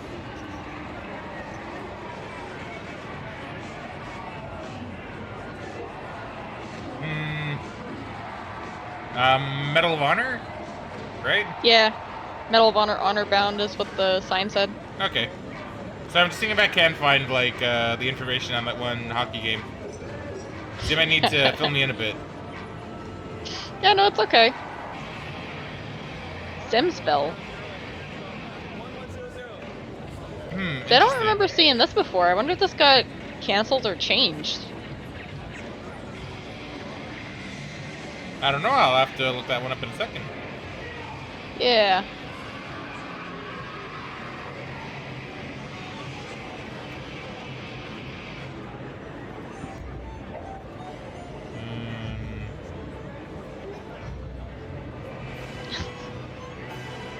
I like how the comment on that one guy's thing says, "My mom is a terrible gossip." That's pretty funny. I'll save a Command and Conquer thing. And James Bond. Yeah, which one would this have been? I don't know. I don't know if I played this one. Yeah, I'm not too sure. I want to say like I don't know, like I want to say like Nightfall, but I don't think Nightfall would have been one.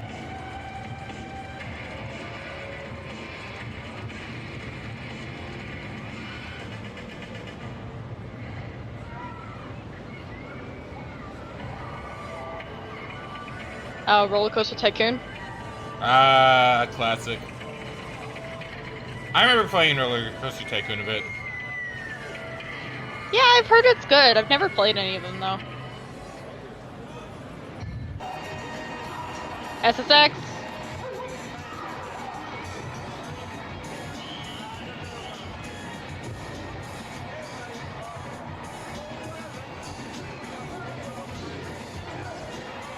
Let's see, they did say that hockey game was September 30th, right? Yeah. Okay. It's like going through this year in hockey games. I will find out who won that game. I can appreciate you're going down this rabbit hole. I am.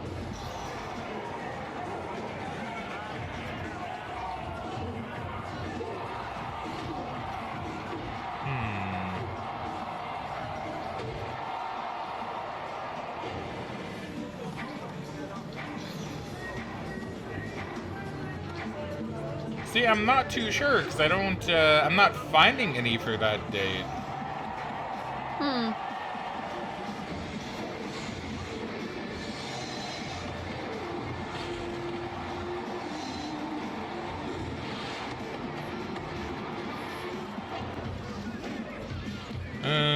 Unless it was an off-season. Maybe it was an off-season game?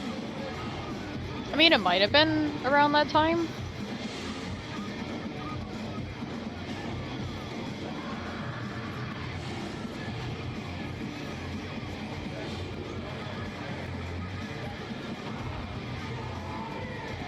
It's like the closest thing I can find is a game on November 18th where the Kings beat the Avalanche 6-4. Okay. But I can't find anything else. So if it was an off-season game, It might not be recorded. it might not be recorded. We'll just Okay, say I the mean, that's Kings fair. won. We'll say the Kings won. Yeah, I think that's fair.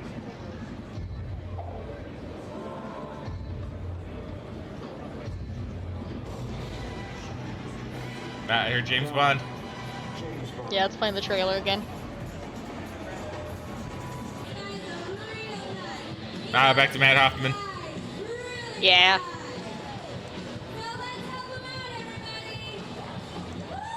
Honestly, that must be an exhausting job. Oh, definitely.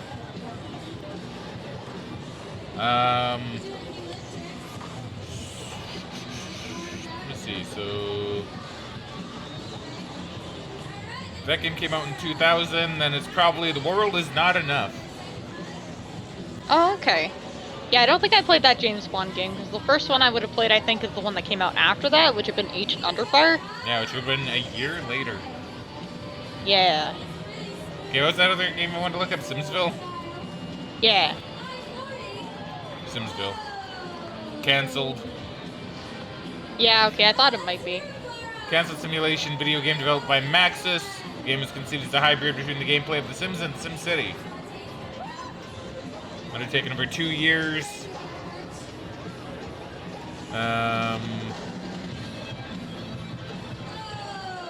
Discontinued in September 2001, citing the studio's concerns with the quality of the gameplay experience. Yeah, I think that's fair. I think it's pretty hard to combine something like Sims and SimCity together, because they're two very different games. Oh yeah, definitely. And I don't know, maybe they thought that they'd be alienating both crowds a bit too much. I mean, maybe.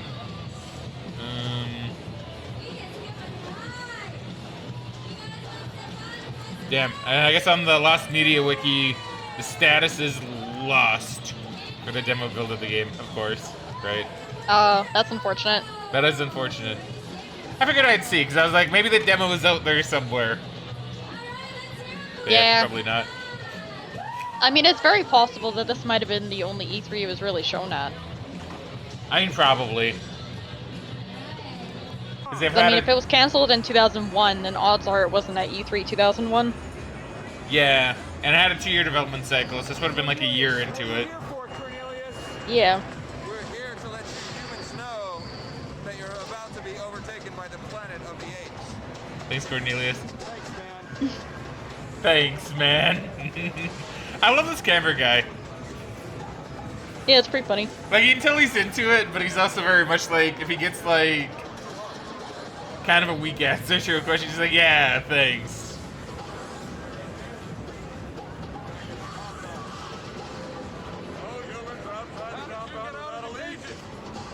Come on, you're going back to compound. Here, let's put the leash on you. You're going with us.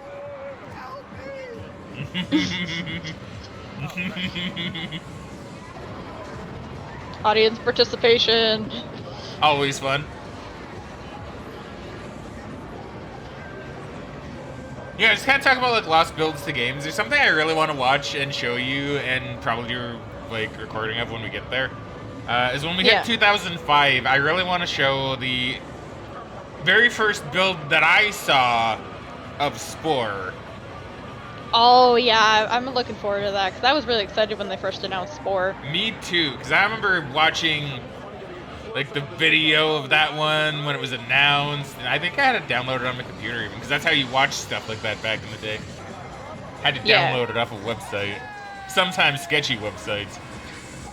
Yeah. No, I remember liking that game a lot, even though it's just really not that good of a game.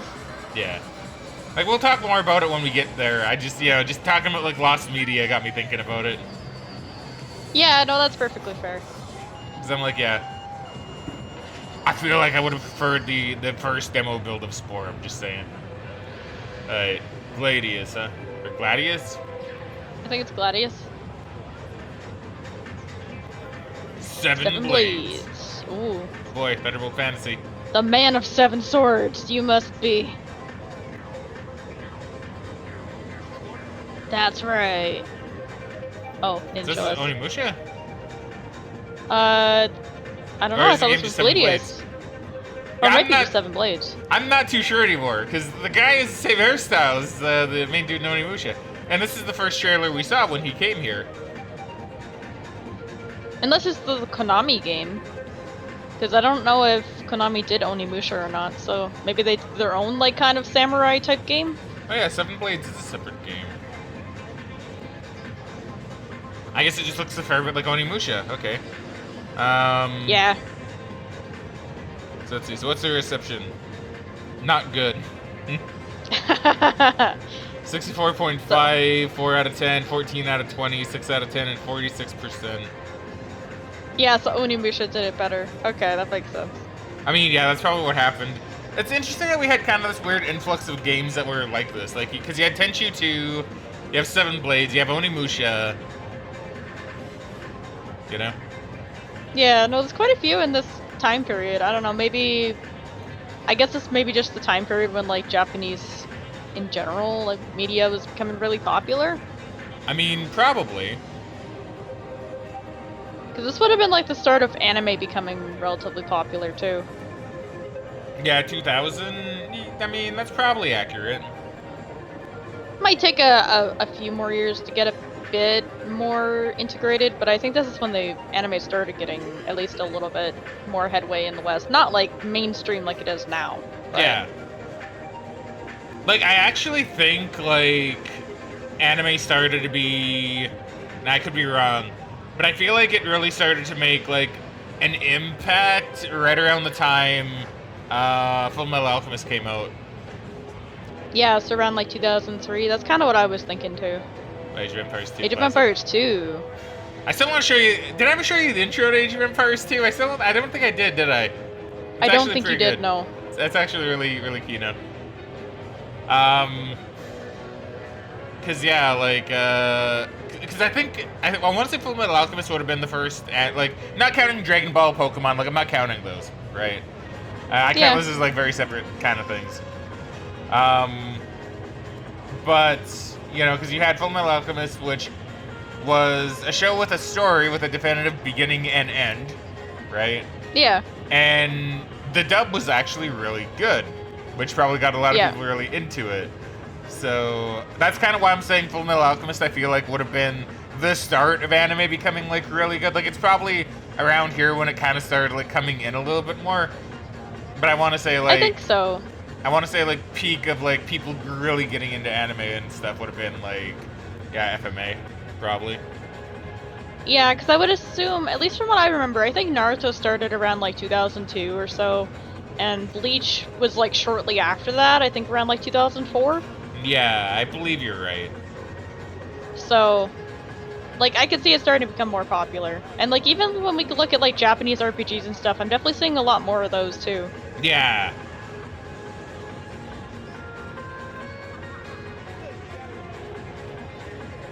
So I'm not sure which game this is. I know I can barely see it, like, in the lower left. Yeah, I'm not too sure either. It's too blurry to be able to really read for me. And I don't recognize it, but it looks kind of cool. You can take a picture and use good old Google Images to see if I can figure this one out. Yeah, okay.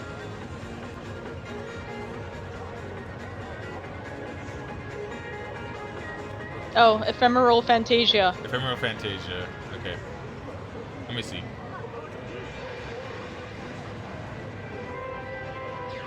Ephemeral Fantasia. Yeah, I think we did look it up a little bit when we went through one of the other Showfloor videos. I think you're right. Yeah, because it wasn't received very well. A lot of, like, halfways, and, like, even a 1 star and 1.5 star. Wow, okay. Don't be fooled by the cute characters in the box promising console RPG goodness. You'll find none of that here. Keep moving. Harsh, but probably true. That's interesting.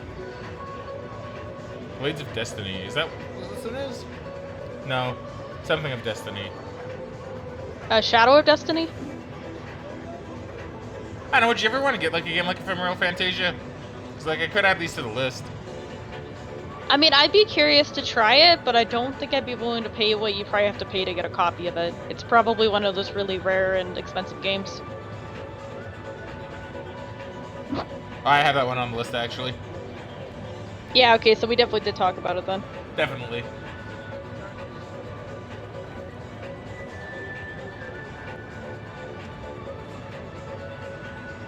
I don't have Shadow of Destiny on here, though. Yeah, I don't know about Shadow of Destiny. Actually, I guess I can remove some of these games. I should really remove some of these games, because I know some of these ones we do have now. Since we started this. Yeah, like which ones? Well, I have Treasures of the Deep now, I'm pretty sure. We have Okay. Jade Cocoon. We do. I have Voodoo Vince now. Yeah. I have Spider-Man on PS1. This might be MGS2. This is MGS2. Yeah. Because we saw some of this from like a different angle. We did. So to be fair, this one maybe I'll skip through. That's fair. Also, I just looked it up in price charting. Ephemeral Fantasia is like $30. Okay, so that's not too bad. So if we could find it, maybe I'd pick it up just for fun. See really how bad it is. And so we have Nightcaster. I have Frogger Quest now. Oh yeah, I forgot about that one. I have Sheepdog and Wolf. And that's it. You see, I have quite a few of the ones on this list now, actually. Well, that's good. See, that's the nice thing about E3 is you can see like these games and go, oh, you know, I don't have that, but it looks neat. Or dumb, like in the case of Frogger Quest. So it's like, I'll get it. I mean, I think going for games like that definitely makes game collecting in general a lot more interesting. Yeah. Because, like, obviously there's a lot of, like, really good AAA games or a lot of really good, like, classics that people would recommend, but every once in a while finding those weird or quirky or bad games can be kind of fun. They can be, right? Like, this is gonna sound really silly, but sometimes, like, I do actually enjoy playing a game that's not really that good. Sometimes. Just because, you know, it's fun, and it's fun to see some of the silly aspects of it. And it kind of, like, brings you back down a little bit to, like, yeah, not every game is gonna be great, right? Yeah, like, I'll admit you definitely buy more of those type of games than I do. But I do like, you know, checking them out every once in a while. Like, that's probably the reason why I want to get the 102 Dalmatians game. Like, it's probably not going to be, like, a super great game. But for me, just because of how much I played the demo, it's probably going to be at least a little bit nostalgic for me. And I think it'd be kind of fun to spend an afternoon playing through it. Yeah, right? By the way, Would I pay, like, a lot of money? No. By the way, I like how we're having this discussion during the trailer for one of the greatest games of all time playing. Yeah, I mean, Metal Gear Solid 2 is pretty good. Okay, maybe it's not like one of the greatest games of all time, but it's really high up there. I love MGS2. I'd argue it's probably one of the best released this year. Yeah, I'd agree. I don't know, I just love MGS2. Well, yeah, no, it's a really cool game. Like, I did enjoy it a lot when I played it.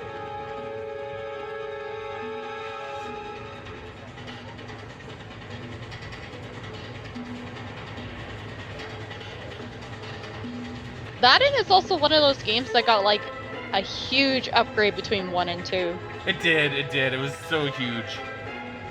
Yeah. It's kind of something you're never gonna see ever again. Eh? Like, the jump from Probably not. PS1 to PS2 is like, wow. Right? Yeah. And I'm gonna be honest. The jump from PS4 to PS5, there's a difference, but it's not, like, incredibly noticeable. You know what I mean? Right? Yeah, no, I don't remember exactly what it was I saw recently. I was talking about that. Might have just been a video that I was listening to, but it was kind of mentioning that, like, games this generation, especially between the beginning of the generation and now, haven't really changed or upgraded all that much, even comparison to, like, the PS4 games from launch to, like, late PS4 stuff. Yeah, right? Because, yeah, like, I don't know, like, I just, like, yeah, like, it's really interesting how, like, because even, like, when, like, the 360 came out, I remember when 360 came out, and you had, like, went from Xbox to, like, you know, 360. It's like, damn, this is an improvement. Yeah. Right? Like, man, look how nicer everything looks.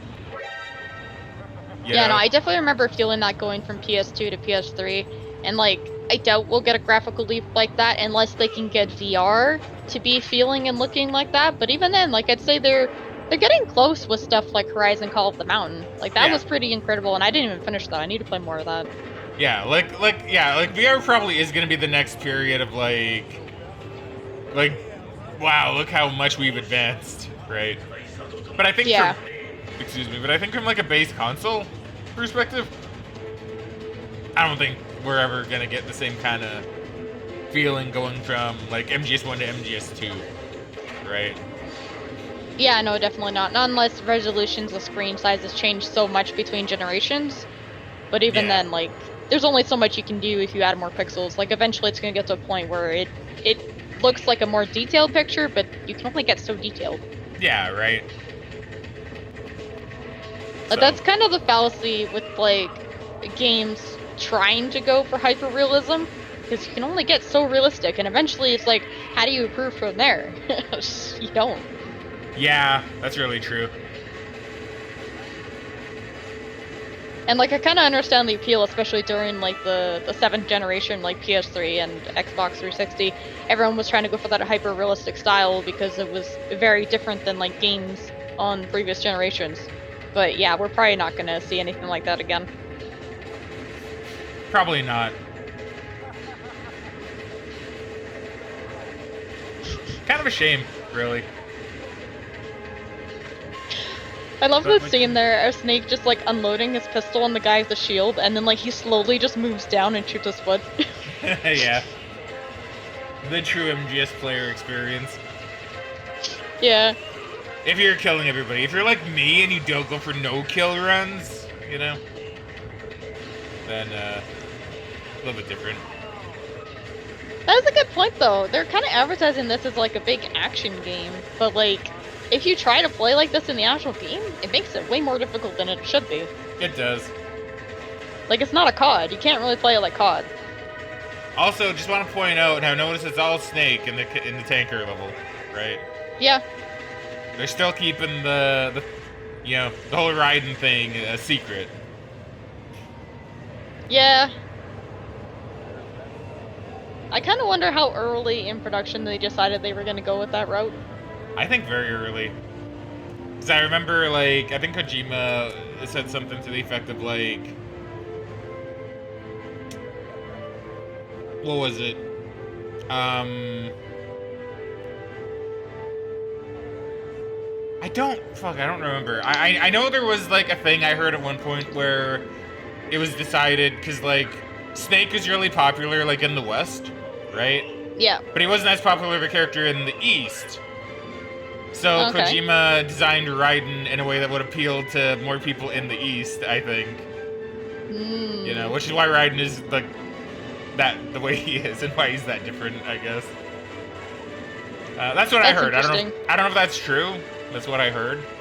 I mean, I could see them doing that, and I could understand in that regard why they'd have so much of the advertising here in the West with Snake, but it's also, like, I guess for someone who lives in the States, almost like false advertising.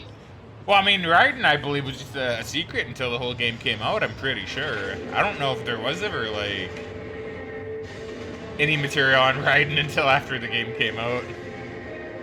So, I mean, like, they did yeah. falsely advertise a bit, but I mean, you know, it's okay. Like, I don't think it's to the point where they could get sued for it or anything, but I feel like a lot of people who really wanted to play for Snake probably felt a little bit betrayed.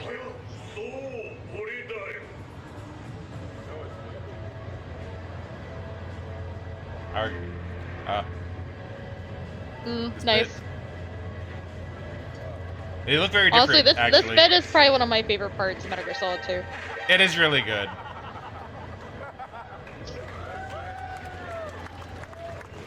That is a really good bit in MGS2.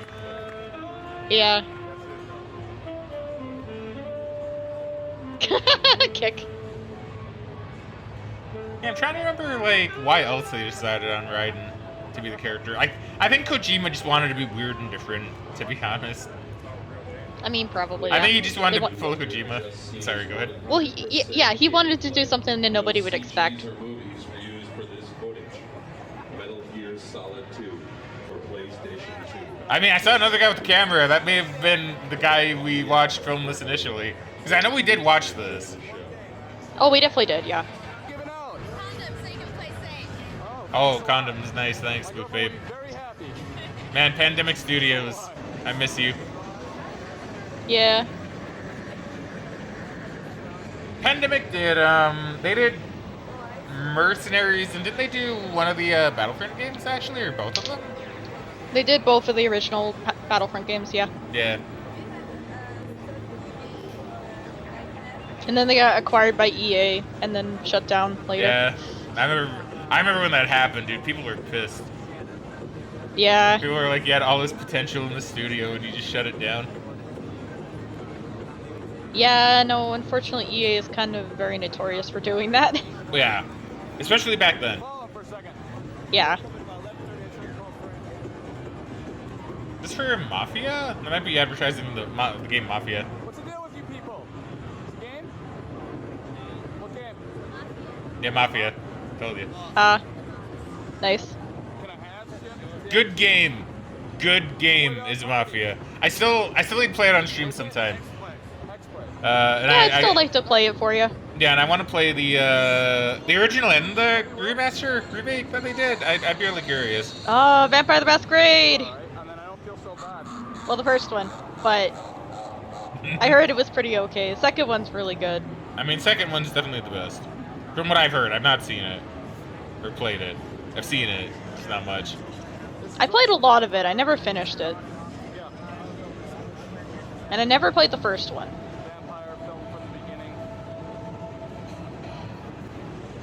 Wizards and Warriors? That's interesting. It's legally distinct Dungeons and Dragons. Oh, is it? Okay, that's funny. Well, I don't know, just the name is like Wizards and Warriors, Dungeons and Dragons, right? It's clearly a very fantasy setting. I don't know if it's meant to be legally distinct D&D, but I could believe it. You know? I mean, I could believe it based on what we're seeing with gameplay, because I mean, it is a dungeon crawler, so I wouldn't be surprised if Dungeons and Dragons had like a game similar to this at one point. It looks kind of cool though.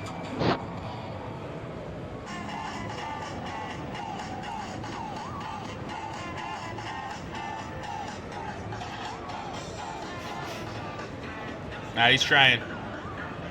Go, Matt Hoffman, go. Yeah.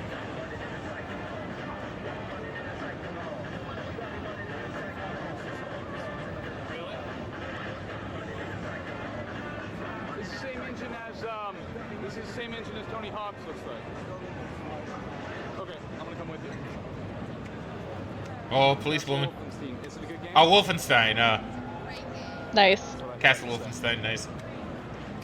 I was gonna say, the outfit she's wearing is very, like, German. Also, I was just looking it up because I was curious, but Wizards and Warriors got a 70 on Metacritic, so it's just considered kind of an average game. Okay. I guess that's to be expected from a game like that.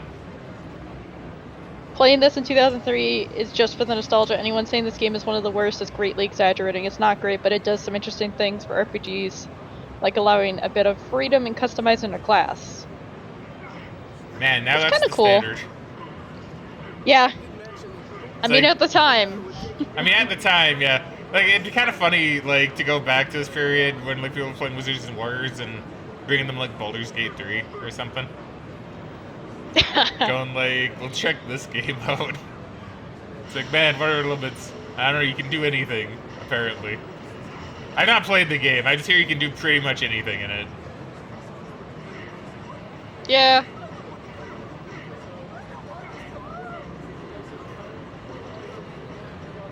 Ah, mission failed. A Marvel Master. I hope they don't mind if I make a quick deposit. Go, Spidey, go. Oh boy. Weapon good, yeah. Witty things, huh?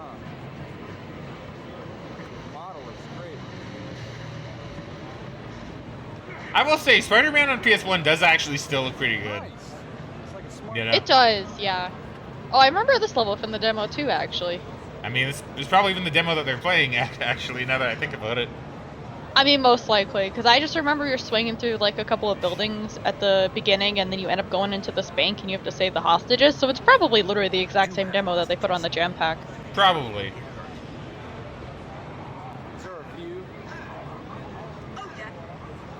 Now imagine going back in time and showing people that are playing this demo Spider-Man on PS4. Yeah, that'd be interesting. Or even Spider-Man 2. Well, yeah, like even Spider-Man 2 works. I was trying to think of a Baldur's Gate equivalent. I mean, yeah, Spider-Man on PS4 would be the closest equivalent to that, I think. Have them go like, oh man, you know, where am I supposed to go? The entirety of Manhattan Island. I think it's on Manhattan, right? Like Spider-Man? It's like in... Yeah, I think it's mostly a Manhattan Island. I think you can go to a couple different areas too, but it's a really big map. Yeah, like I don't know if it lets you go across the entirety of New York in the PS4 version. I don't quite remember. Yeah, it's been a while, so I don't quite remember. I just remember it being really big. Yeah, I don't know, just being able to go like, yeah, you can swing anywhere now. It's like, damn, that's cool, man. Yeah. I do remember even when I was playing the demo as a kid, like, just like realizing the fact that because of the limitations in this game, you're kind of swinging from the sky, and I always thought that was kind of dumb. I mean, yeah, I thought that was kind of silly too, actually. And then, like, when Spider-Man 2 came out, we're like, oh my god, it's actually attaching to buildings, and it was amazing. Yeah, you know what? I remember thinking the exact same thing, actually. Thinking it was really cool how, like, you actually had to attach to something, you know? Yeah, no, and I thought it was kind of interesting because it changed the gameplay a bit, because you begin swinging on, like, certain districts that have, like, really high buildings, and then you go into something like Central Park and you have to swing on the trees, which are a lot lower, and I thought it was kind of cool. Yeah.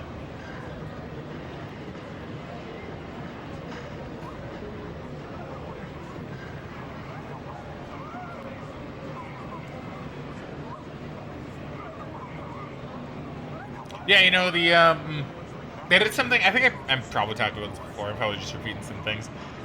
But, yeah, we spent a lot of time on the show floor for E3 2000. I'm probably going to end up repeating a lot of things.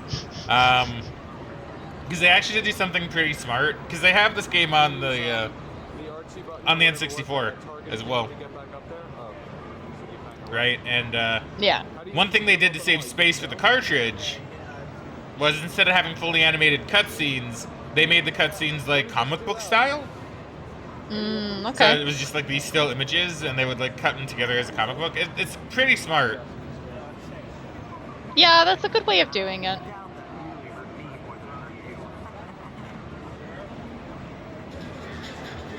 Rayman 2. I remember playing Rayman 2. I love this game. I didn't actually ever beat it as a kid, but I played it quite a bit. Yeah, the N64 version. One of these days, I'd like to go back and actually complete it. Well, I'll tell you what, let me add that one to the list, I guess. Yeah, because I don't think I own a copy of it, at least physically. I have it on, like, my PSN account, I think. Yeah, see, I don't have any of the Rayman games, actually. Yeah, I think the only one I have physically is Origins on the PS3. I would like to get Legends at some point.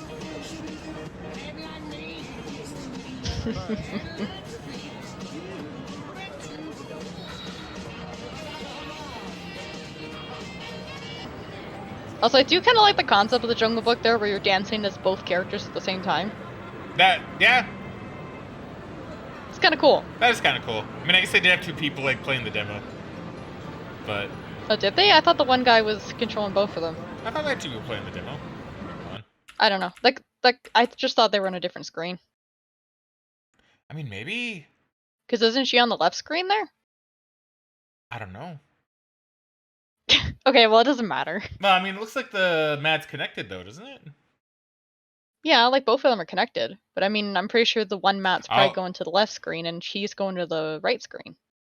I mean, there are 2 wires. I don't know.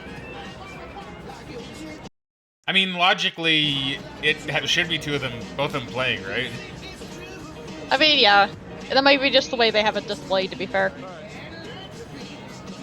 Because I wouldn't be surprised if it actually had multiplayer, too. I mean, oh, it definitely does.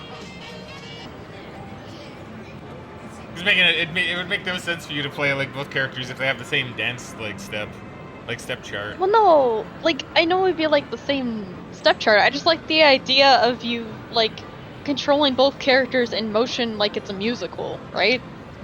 I think it makes it kind of interesting for, like, a DDR game. True, that does make it kind of interesting.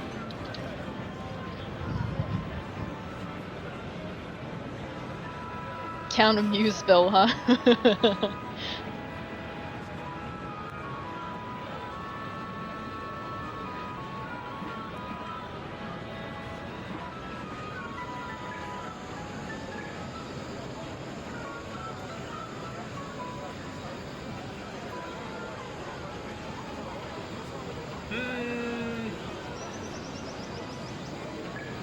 This game seems oddly familiar to me. Yeah, I don't think I've ever why. seen this game before. Evil Twin.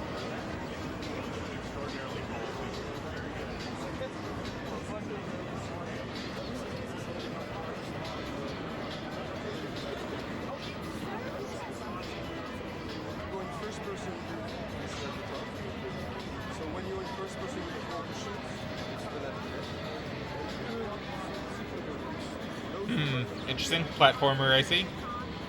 Yeah.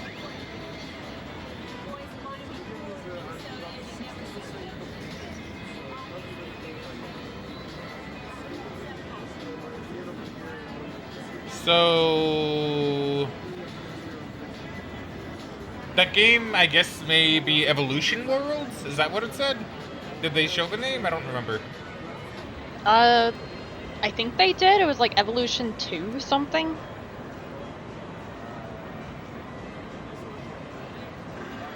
Evolution 2, Far Off Promise.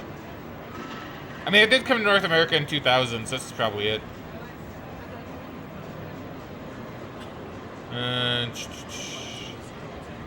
One of the last European Dreamcast games. I mean, it did okay. Like, did mediocre across the board, I guess. Okay. Just trying to see what kind of game it is.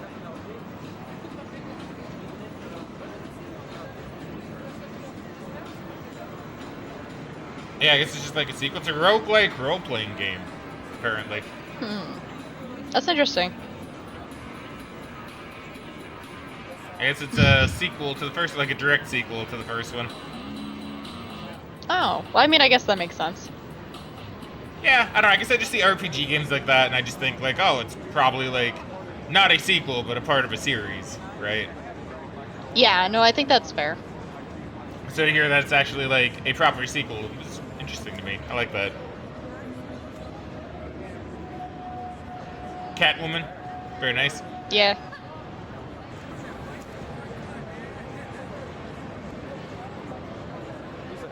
I like how 2 separate, like, gaming studios are like, okay, we need a woman sitting on a motorbike. As a part of our booth. It'd be funny if it was the same woman, just on, like, 2 different days. I mean, like, I wouldn't be surprised. She's Catwoman.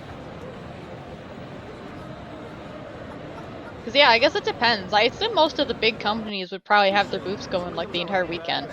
Probably. I don't know how much they would switch out some of the smaller ones, but it's possible. Well, old camera. This man was here yesterday. Regis. Regis. Yeah. Disney? It's gotta be Disney. I like he's like, is it Disney? As he's looking at, like, Donald Duck. Yeah. Mad Cats. Mad Cats. Rest in peace.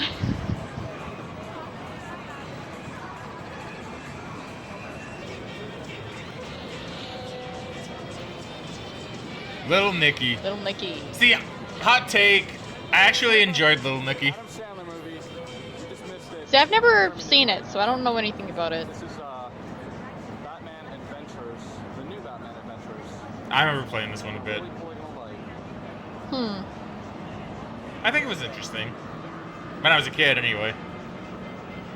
I mean, yeah, like it looks alright. I do like how they have the little bat arrow guiding you. It's kind of funny. Yeah. Alrighty then. Alrighty then.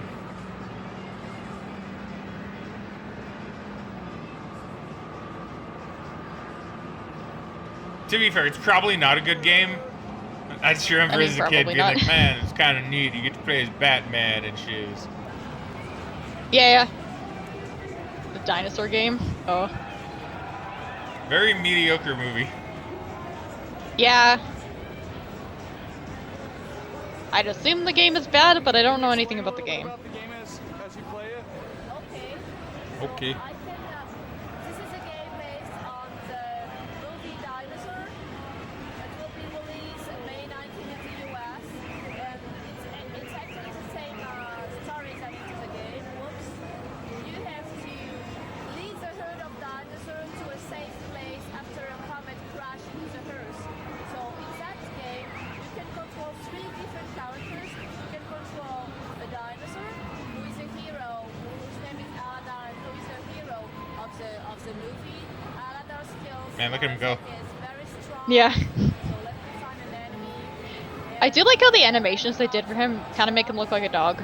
Yeah, right. What do the other characters do when you take? Yeah. Just staying there.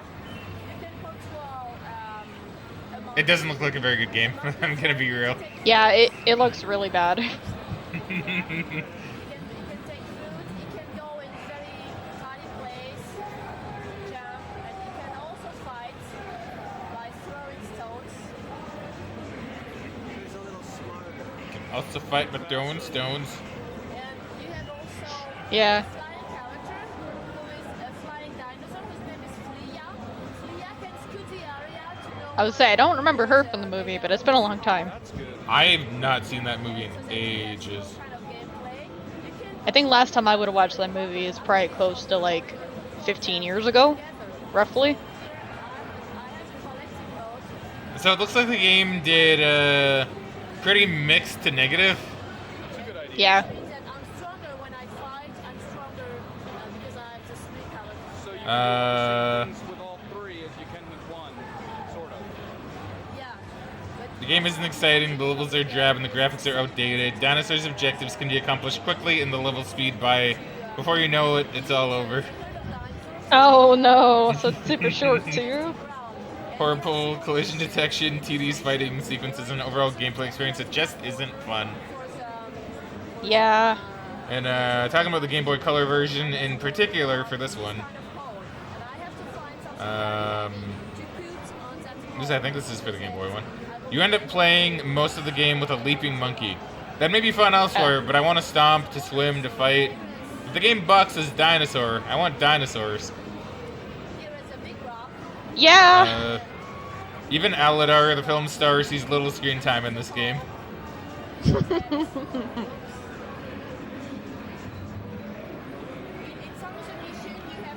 Maybe this is a game we should get. I mean, if we could find it cheap, maybe. I doubt I would pick it up unless you wanted to. I like how you're so hesitant. Well, yeah, like I think some games, even if they're bad, can be worth it. I think a game like this that's bad and has no redeeming qualities, it's not even worth the money, even if it's like $10.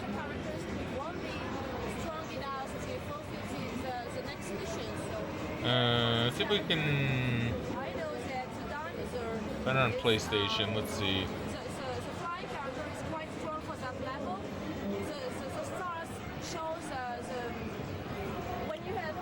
So on press charging, it's like $8. Yeah, okay, that's kind of what I figured it would be. So, I mean, we could probably get it and not spend that much. I mean, we probably could. How much do you want to suffer? I don't. I'm gonna add it to the list. Oh no. I mean, to be fair, playing something like that might be a fun, like, one-off stream or recording video or something. I mean, I think so. Like, I need to mix in bad games every now and again. Like, I Yeah. don't need to. I just think it's like, I just think it's entertaining. I just think it's fun to watch a bad movie and it's fun to play a bad game if you go in there with the mindset of, it's not gonna be good. Dino Yeah, Crisis. Sorry, go ahead. I can understand that. I don't know. I just have so many good games that I want to play, and I don't have time to play the good games that I don't want to waste time playing the bad games. But you can have fun At least on with my bad own. games. You can have some Well, fun like, with it, probably. I mean, you can. Like, I can't remember the last, like, bad game I actually played. It's been a long time.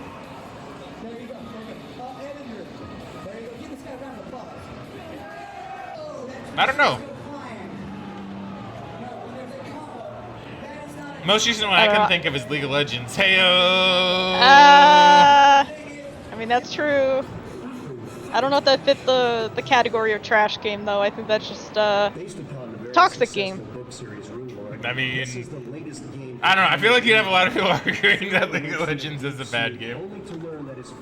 Trash. I think in terms of game, it's not bad. In terms of, like, community and how the game is balanced, it's bad. Okay, Megan, you're taking it a little too seriously. I know. Heyo. Heyo. I don't even know where that heyo came from, but heyo. Heyo. Anyway, you just heard Megan's review on League of Legends, apparently. Yeah, TLDR. And thanks, Dukes of Hazard Daisy.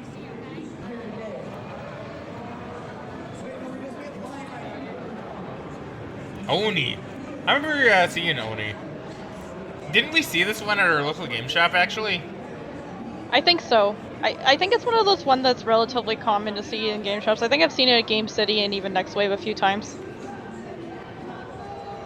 I just didn't really know anything about it, so I didn't want to pick it up. I think it's relatively cheap, like 10 or 15 bucks.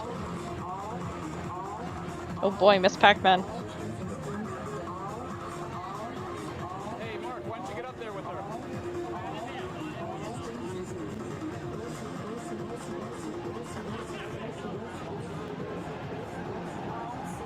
Ace Ace Combat 3!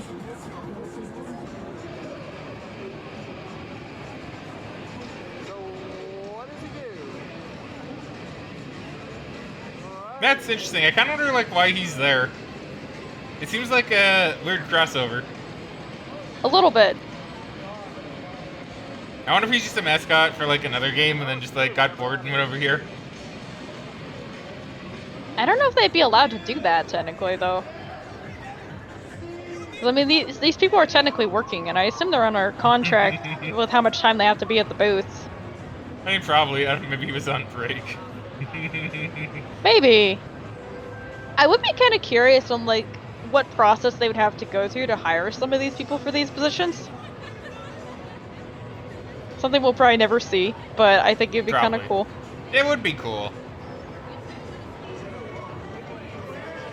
Well, I mean, actually, even just looking at them, like, we've seen the nurse lady before, right? Yeah, we did. And she's for Pandemic, but she's at this booth, like, Ready to Rumble or whatever, right? So she's here getting a photo op with this guy. So maybe they're not, like, as strict. Maybe they do have, like, designated moments where it's like, okay, you can kind of go wander around, do what you want for, like, a little bit, and then come back. I mean, that makes sense. Or go wander around and promote, like, our stuff somewhere else, right? That's true. I wouldn't be surprised if every once in a while they would send people out like that to be like, hey, we have this cool game at the booth over there. Try and get people to go over that way. Yeah. And it's not So like yeah, I could see them doing that. Yeah, and I doubt they would have, like, a minder of someone, like, walking around, like, following them. So maybe there are just some people that when they wander, they're like, oh, that's a cool booth. Yo, let me get a photo op with, like, the boxer dude. Right? Yeah. Let me go and sit at this desk and be, like, an EA Sports announcer. Yeah. I don't know, maybe. It's something to think about. Yeah.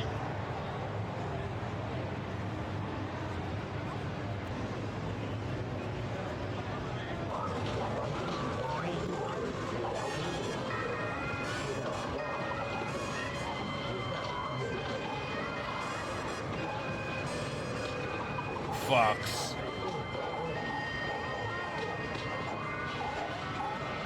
I do wonder what it's like to be a cage babe. Yeah, that'd be interesting. This game isn't that good, by the way.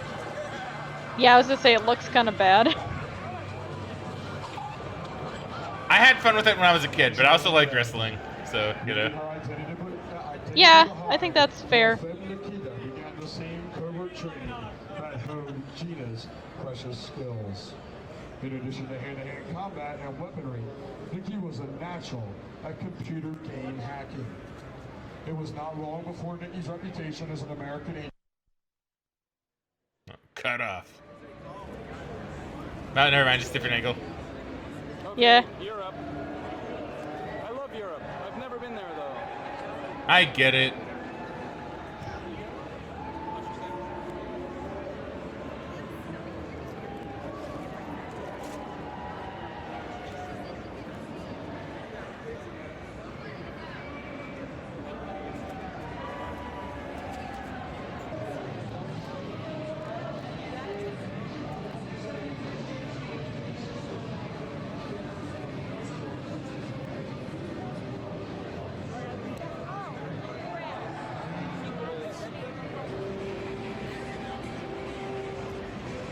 What have you got?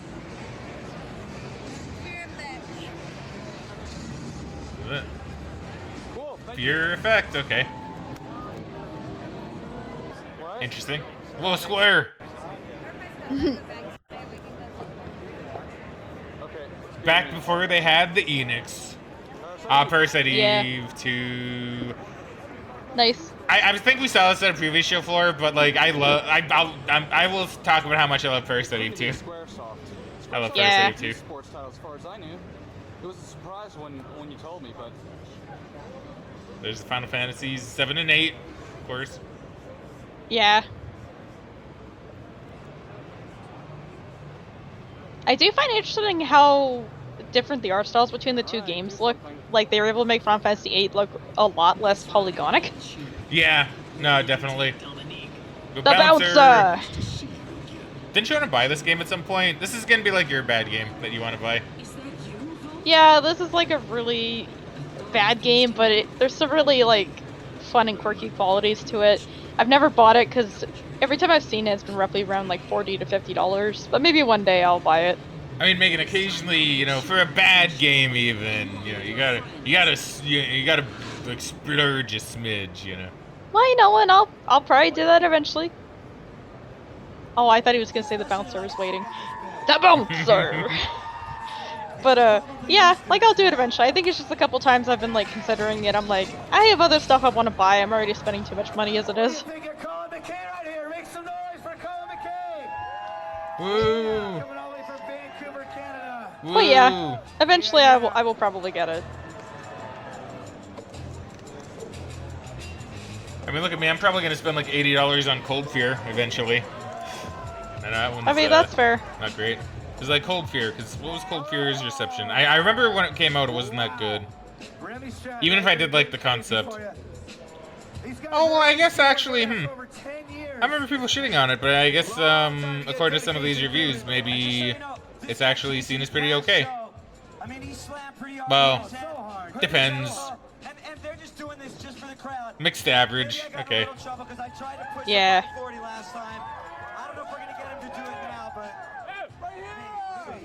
It was a little early in the morning, I think was what it was. Really good for could do some 540s. Listen, these guys on the ramp, the speakers up there, so you gotta make noise. Seriously, it pumps them up, they go high. If you like what you see, make some noise. Yeah.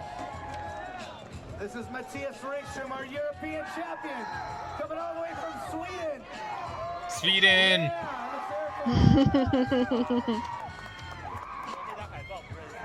Who wants a Danny Way poster? Danny Way, world champion. Okay, come here. XYZ, Danny You know Way the poster rules. right here. We're not, wait. We're not gonna hand them out, okay? These girls right here like to see you guys beg. Hey, did you get a Danny Way poster? You're sick, you're Going? sick. The skater, here you go. There you go.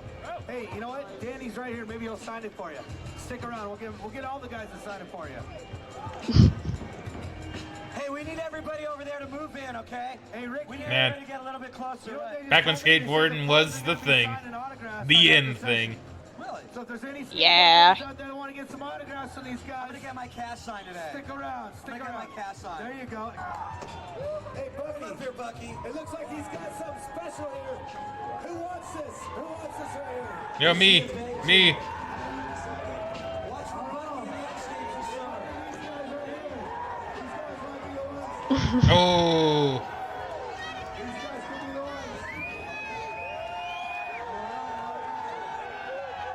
Woo.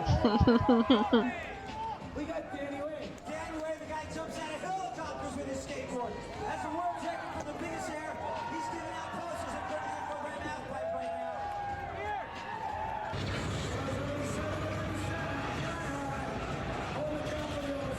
now. Now we're at the wrestling ring. Nice. Nice. Good old Odd World. The game that never saw the light of day. Oh yeah, right. I remember talking about this one last time because it got canceled, right? I believe so. Because, yeah, it was meant to be like their RTS, I think. Yeah.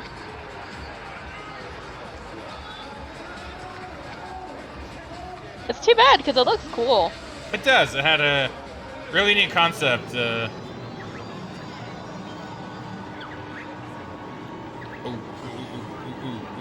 I love how they talk in Banjo-Kazooie. Yeah. I do find it interesting that they kind of did that originally as like a way to save space on the cartridge, and it kind of became an iconic thing of the series. Yeah.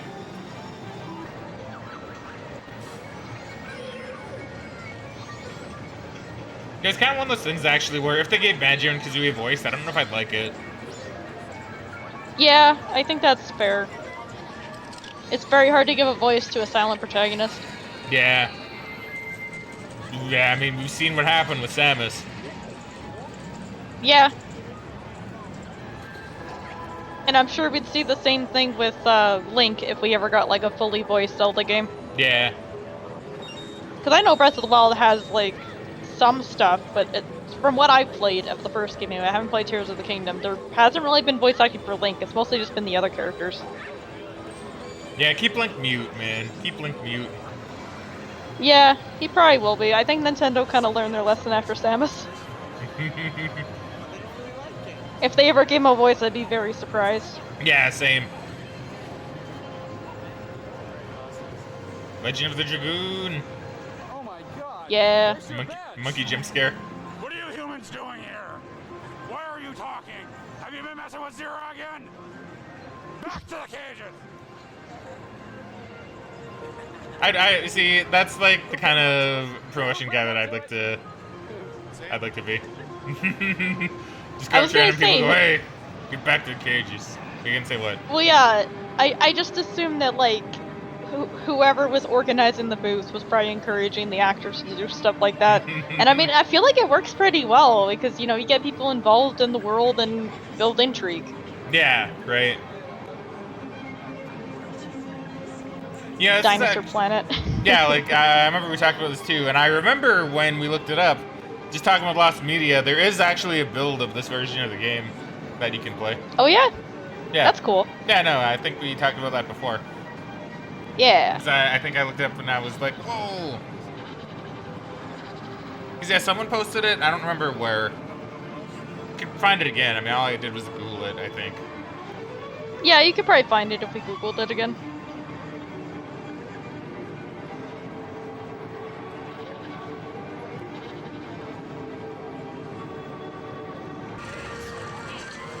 Mario Tennis! I love Mario Tennis. I played that Mario game Tennis is so cool. much. Yeah, I played it a decent amount. We didn't own it, but we did play it at the neighbor's house. I was a Boo main. I played Boo. So I just like Yoshi. I just played Yoshi in like everything I could for Mario games.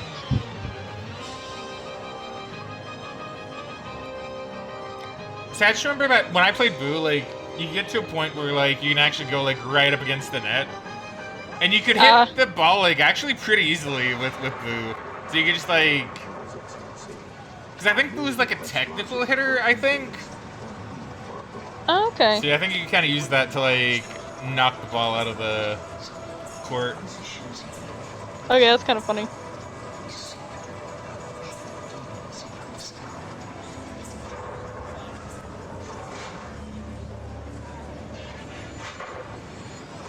Eternal darkness.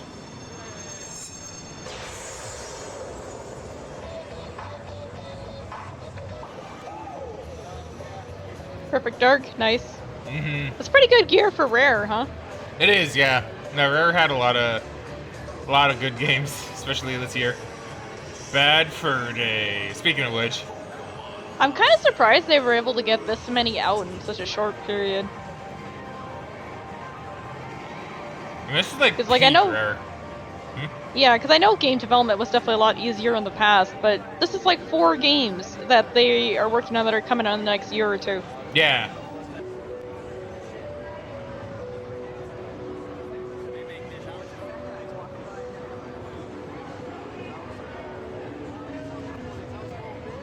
Yeah.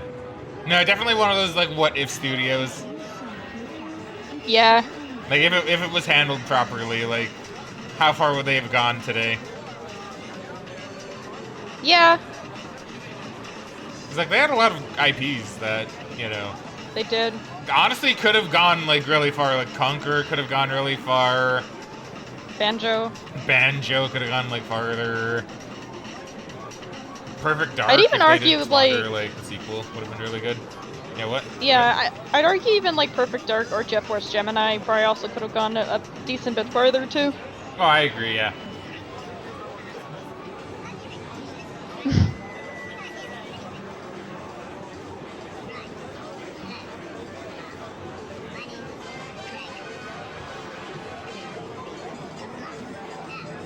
That was like Greg. Yeah, Greg's pretty funny.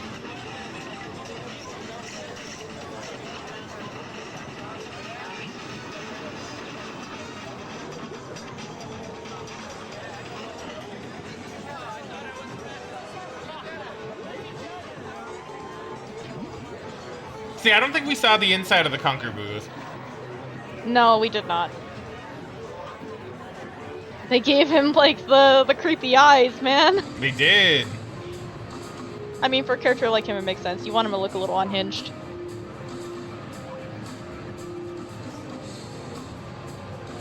Did ECW have a video game? I guess they must have. I would assume so, yeah, but I don't know much about the sports game sphere, so. Oh, it's All-Star Pro Wrestling. Okay, fair. Not ECW. Yeah, okay.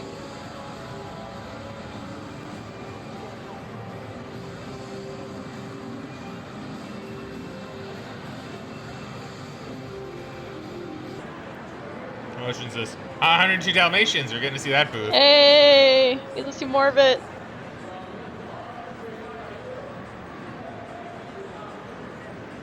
Megan, did that bring back memories? A little bit, yeah. I think I can see what was in the demo as well. I like how just like that one split second was all we got of that one. Yeah, Bust a Groove 2.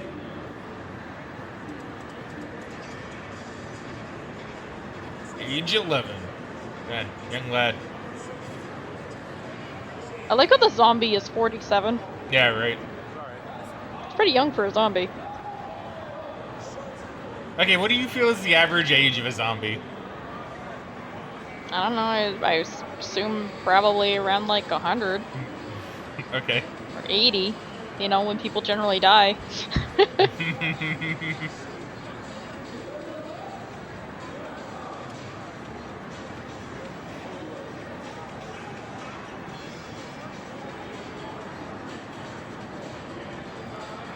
Yeah, I never played any Bust a Groove games. Yeah, I never did either.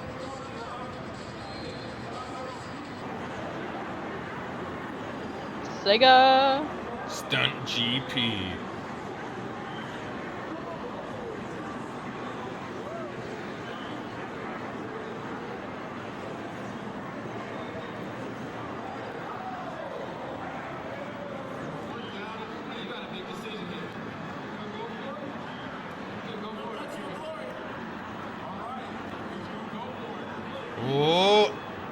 Oh.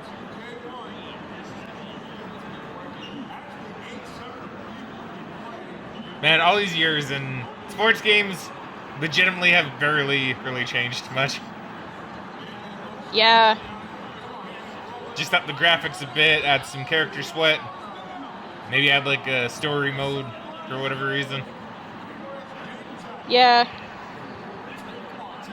I mean, I don't really know how much you could do if you're trying to do a traditional sports game. Obviously, when it comes to like some of the like more arcade or street basketball games, they feel a little bit different, but yeah. It's just kind of the reality of being a sports game, unless you invent your own sport. Yeah, I mean, that is true. Yeah, Megan, one day, though, I would love to get you to play Blitz the League. Okay, I don't think I've heard of that one. It's a football game that's mature, funnily enough. Okay. Where it's like, you're encouraged to like injure the players on the other team and do drugs on the court or on the field and that kind of stuff, right? Very arcadey. Okay.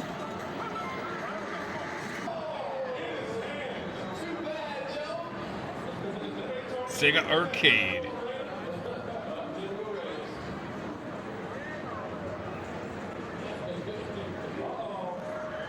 Oh, is that a tuna?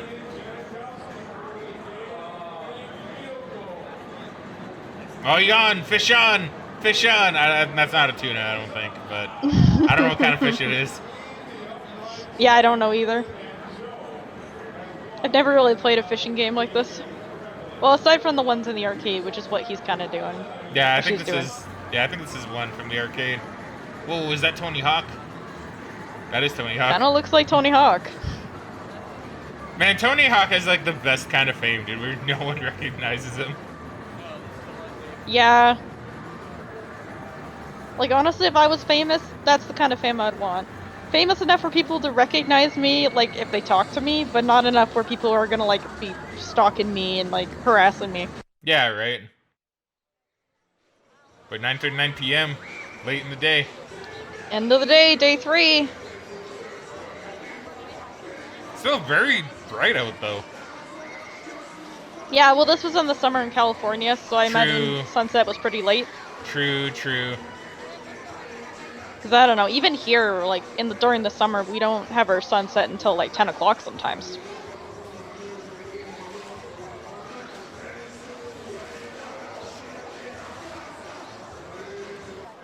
Creepy kids. I was gonna say, it's kind of creepy. A little bit, yeah. Oh. Yeah, that's like Uncanny Valley scary. I don't like it. Oh, the balloon animal stuff. That's cool. That is cool. It's kind of neat.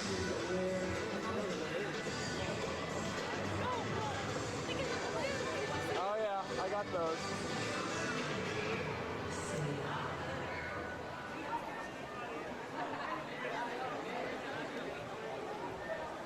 Yeah, Megan and I, there is a pretty big, allegedly, gaming convention coming to our city sometime within, like, the year. I still think we should maybe try to go. Yeah, I would like to. I mean, it's probably not gonna, like, it's not gonna be E3 big, but I'd be curious to see what it'll be like.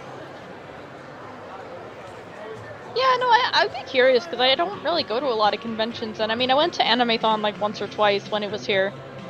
But I think it'd be kind of cool to go to a big gaming convention like that, so I'm totally down. I'm just trying to see if I can get the time off for that Friday. This is LA for you. It's okay, Megan, just, I'm sick. I mean, I don't know, maybe. If you can, yeah, I'm just saying. I'm sure you can get it off. I mean, I could probably get it off. I'm only asking for the one day. I kind of spread out my days off this year because I didn't have a lot of time.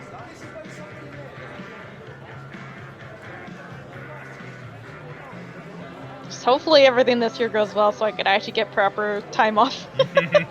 I'm sure it will. I know. It just feels bad to look at my hours and be like, oh, I only have enough for 9 days off in the entire year.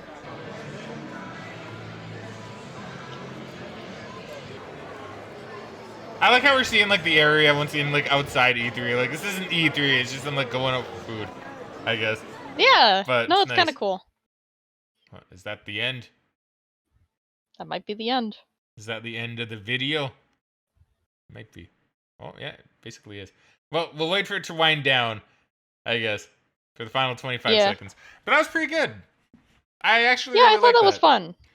Yeah, like I think that one was worth not speeding through like 2 times just because there was like a lot of it was more personal, right, than just like people going around and like looking at the games. There's a lot more like talking and conversation and stuff like that, like between the goers, right? Yeah, no, I thought it was pretty interesting. And like you said, it's a lot more personal. We got to kind of see them interact with even some of the people at the booths, which I thought was kind of interesting. Yeah.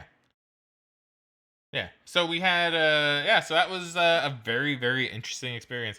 I liked it a lot. I liked it quite a lot. Yeah. Yeah, I thought it was good, and it was kind of nice to go and see some of the stuff. Like I don't think we saw quite as many games, but I think we saw all the big ones. So we saw all the big ones, and like I said, I've already done like what 3 show floors for 2000. So you know, this isn't really so much to see new stuff. It's just to see a new perspective, right? Yeah. So I will definitely link this video in the description. I'm kind of curious to see like what else they might have. Just have a little quick peek. And just like a lot of general media stuff by the looks of it. They have like an award show. It's kind of neat, actually. Yeah, it's kind of cool. I was curious if they'd have any more E3 stuff, but it doesn't look like they do. It doesn't look like they do. It looks like they. I mean, maybe it's just whatever people send them. I mean, I'd be really curious to maybe have more of a peek on this channel and just kind of see. Yeah, we'll have to check it out sometime. Yeah. But yes, I will put the link in the description, of course, for anybody else that wants to check this out. Highly recommend it. But yeah, really, really good. All right, anything else you want to say about what is probably going to actually be the final E3 show floor for 2000? Nope, I think I've said pretty much everything I want to say about 2000. It was good. It was fun, though. It was fun. All right, well, in that case, thank you very much, everybody, for watching. We hope you all enjoyed. But for now, it's time to cue the outro. Break out, and we shall catch you guys later. Bye.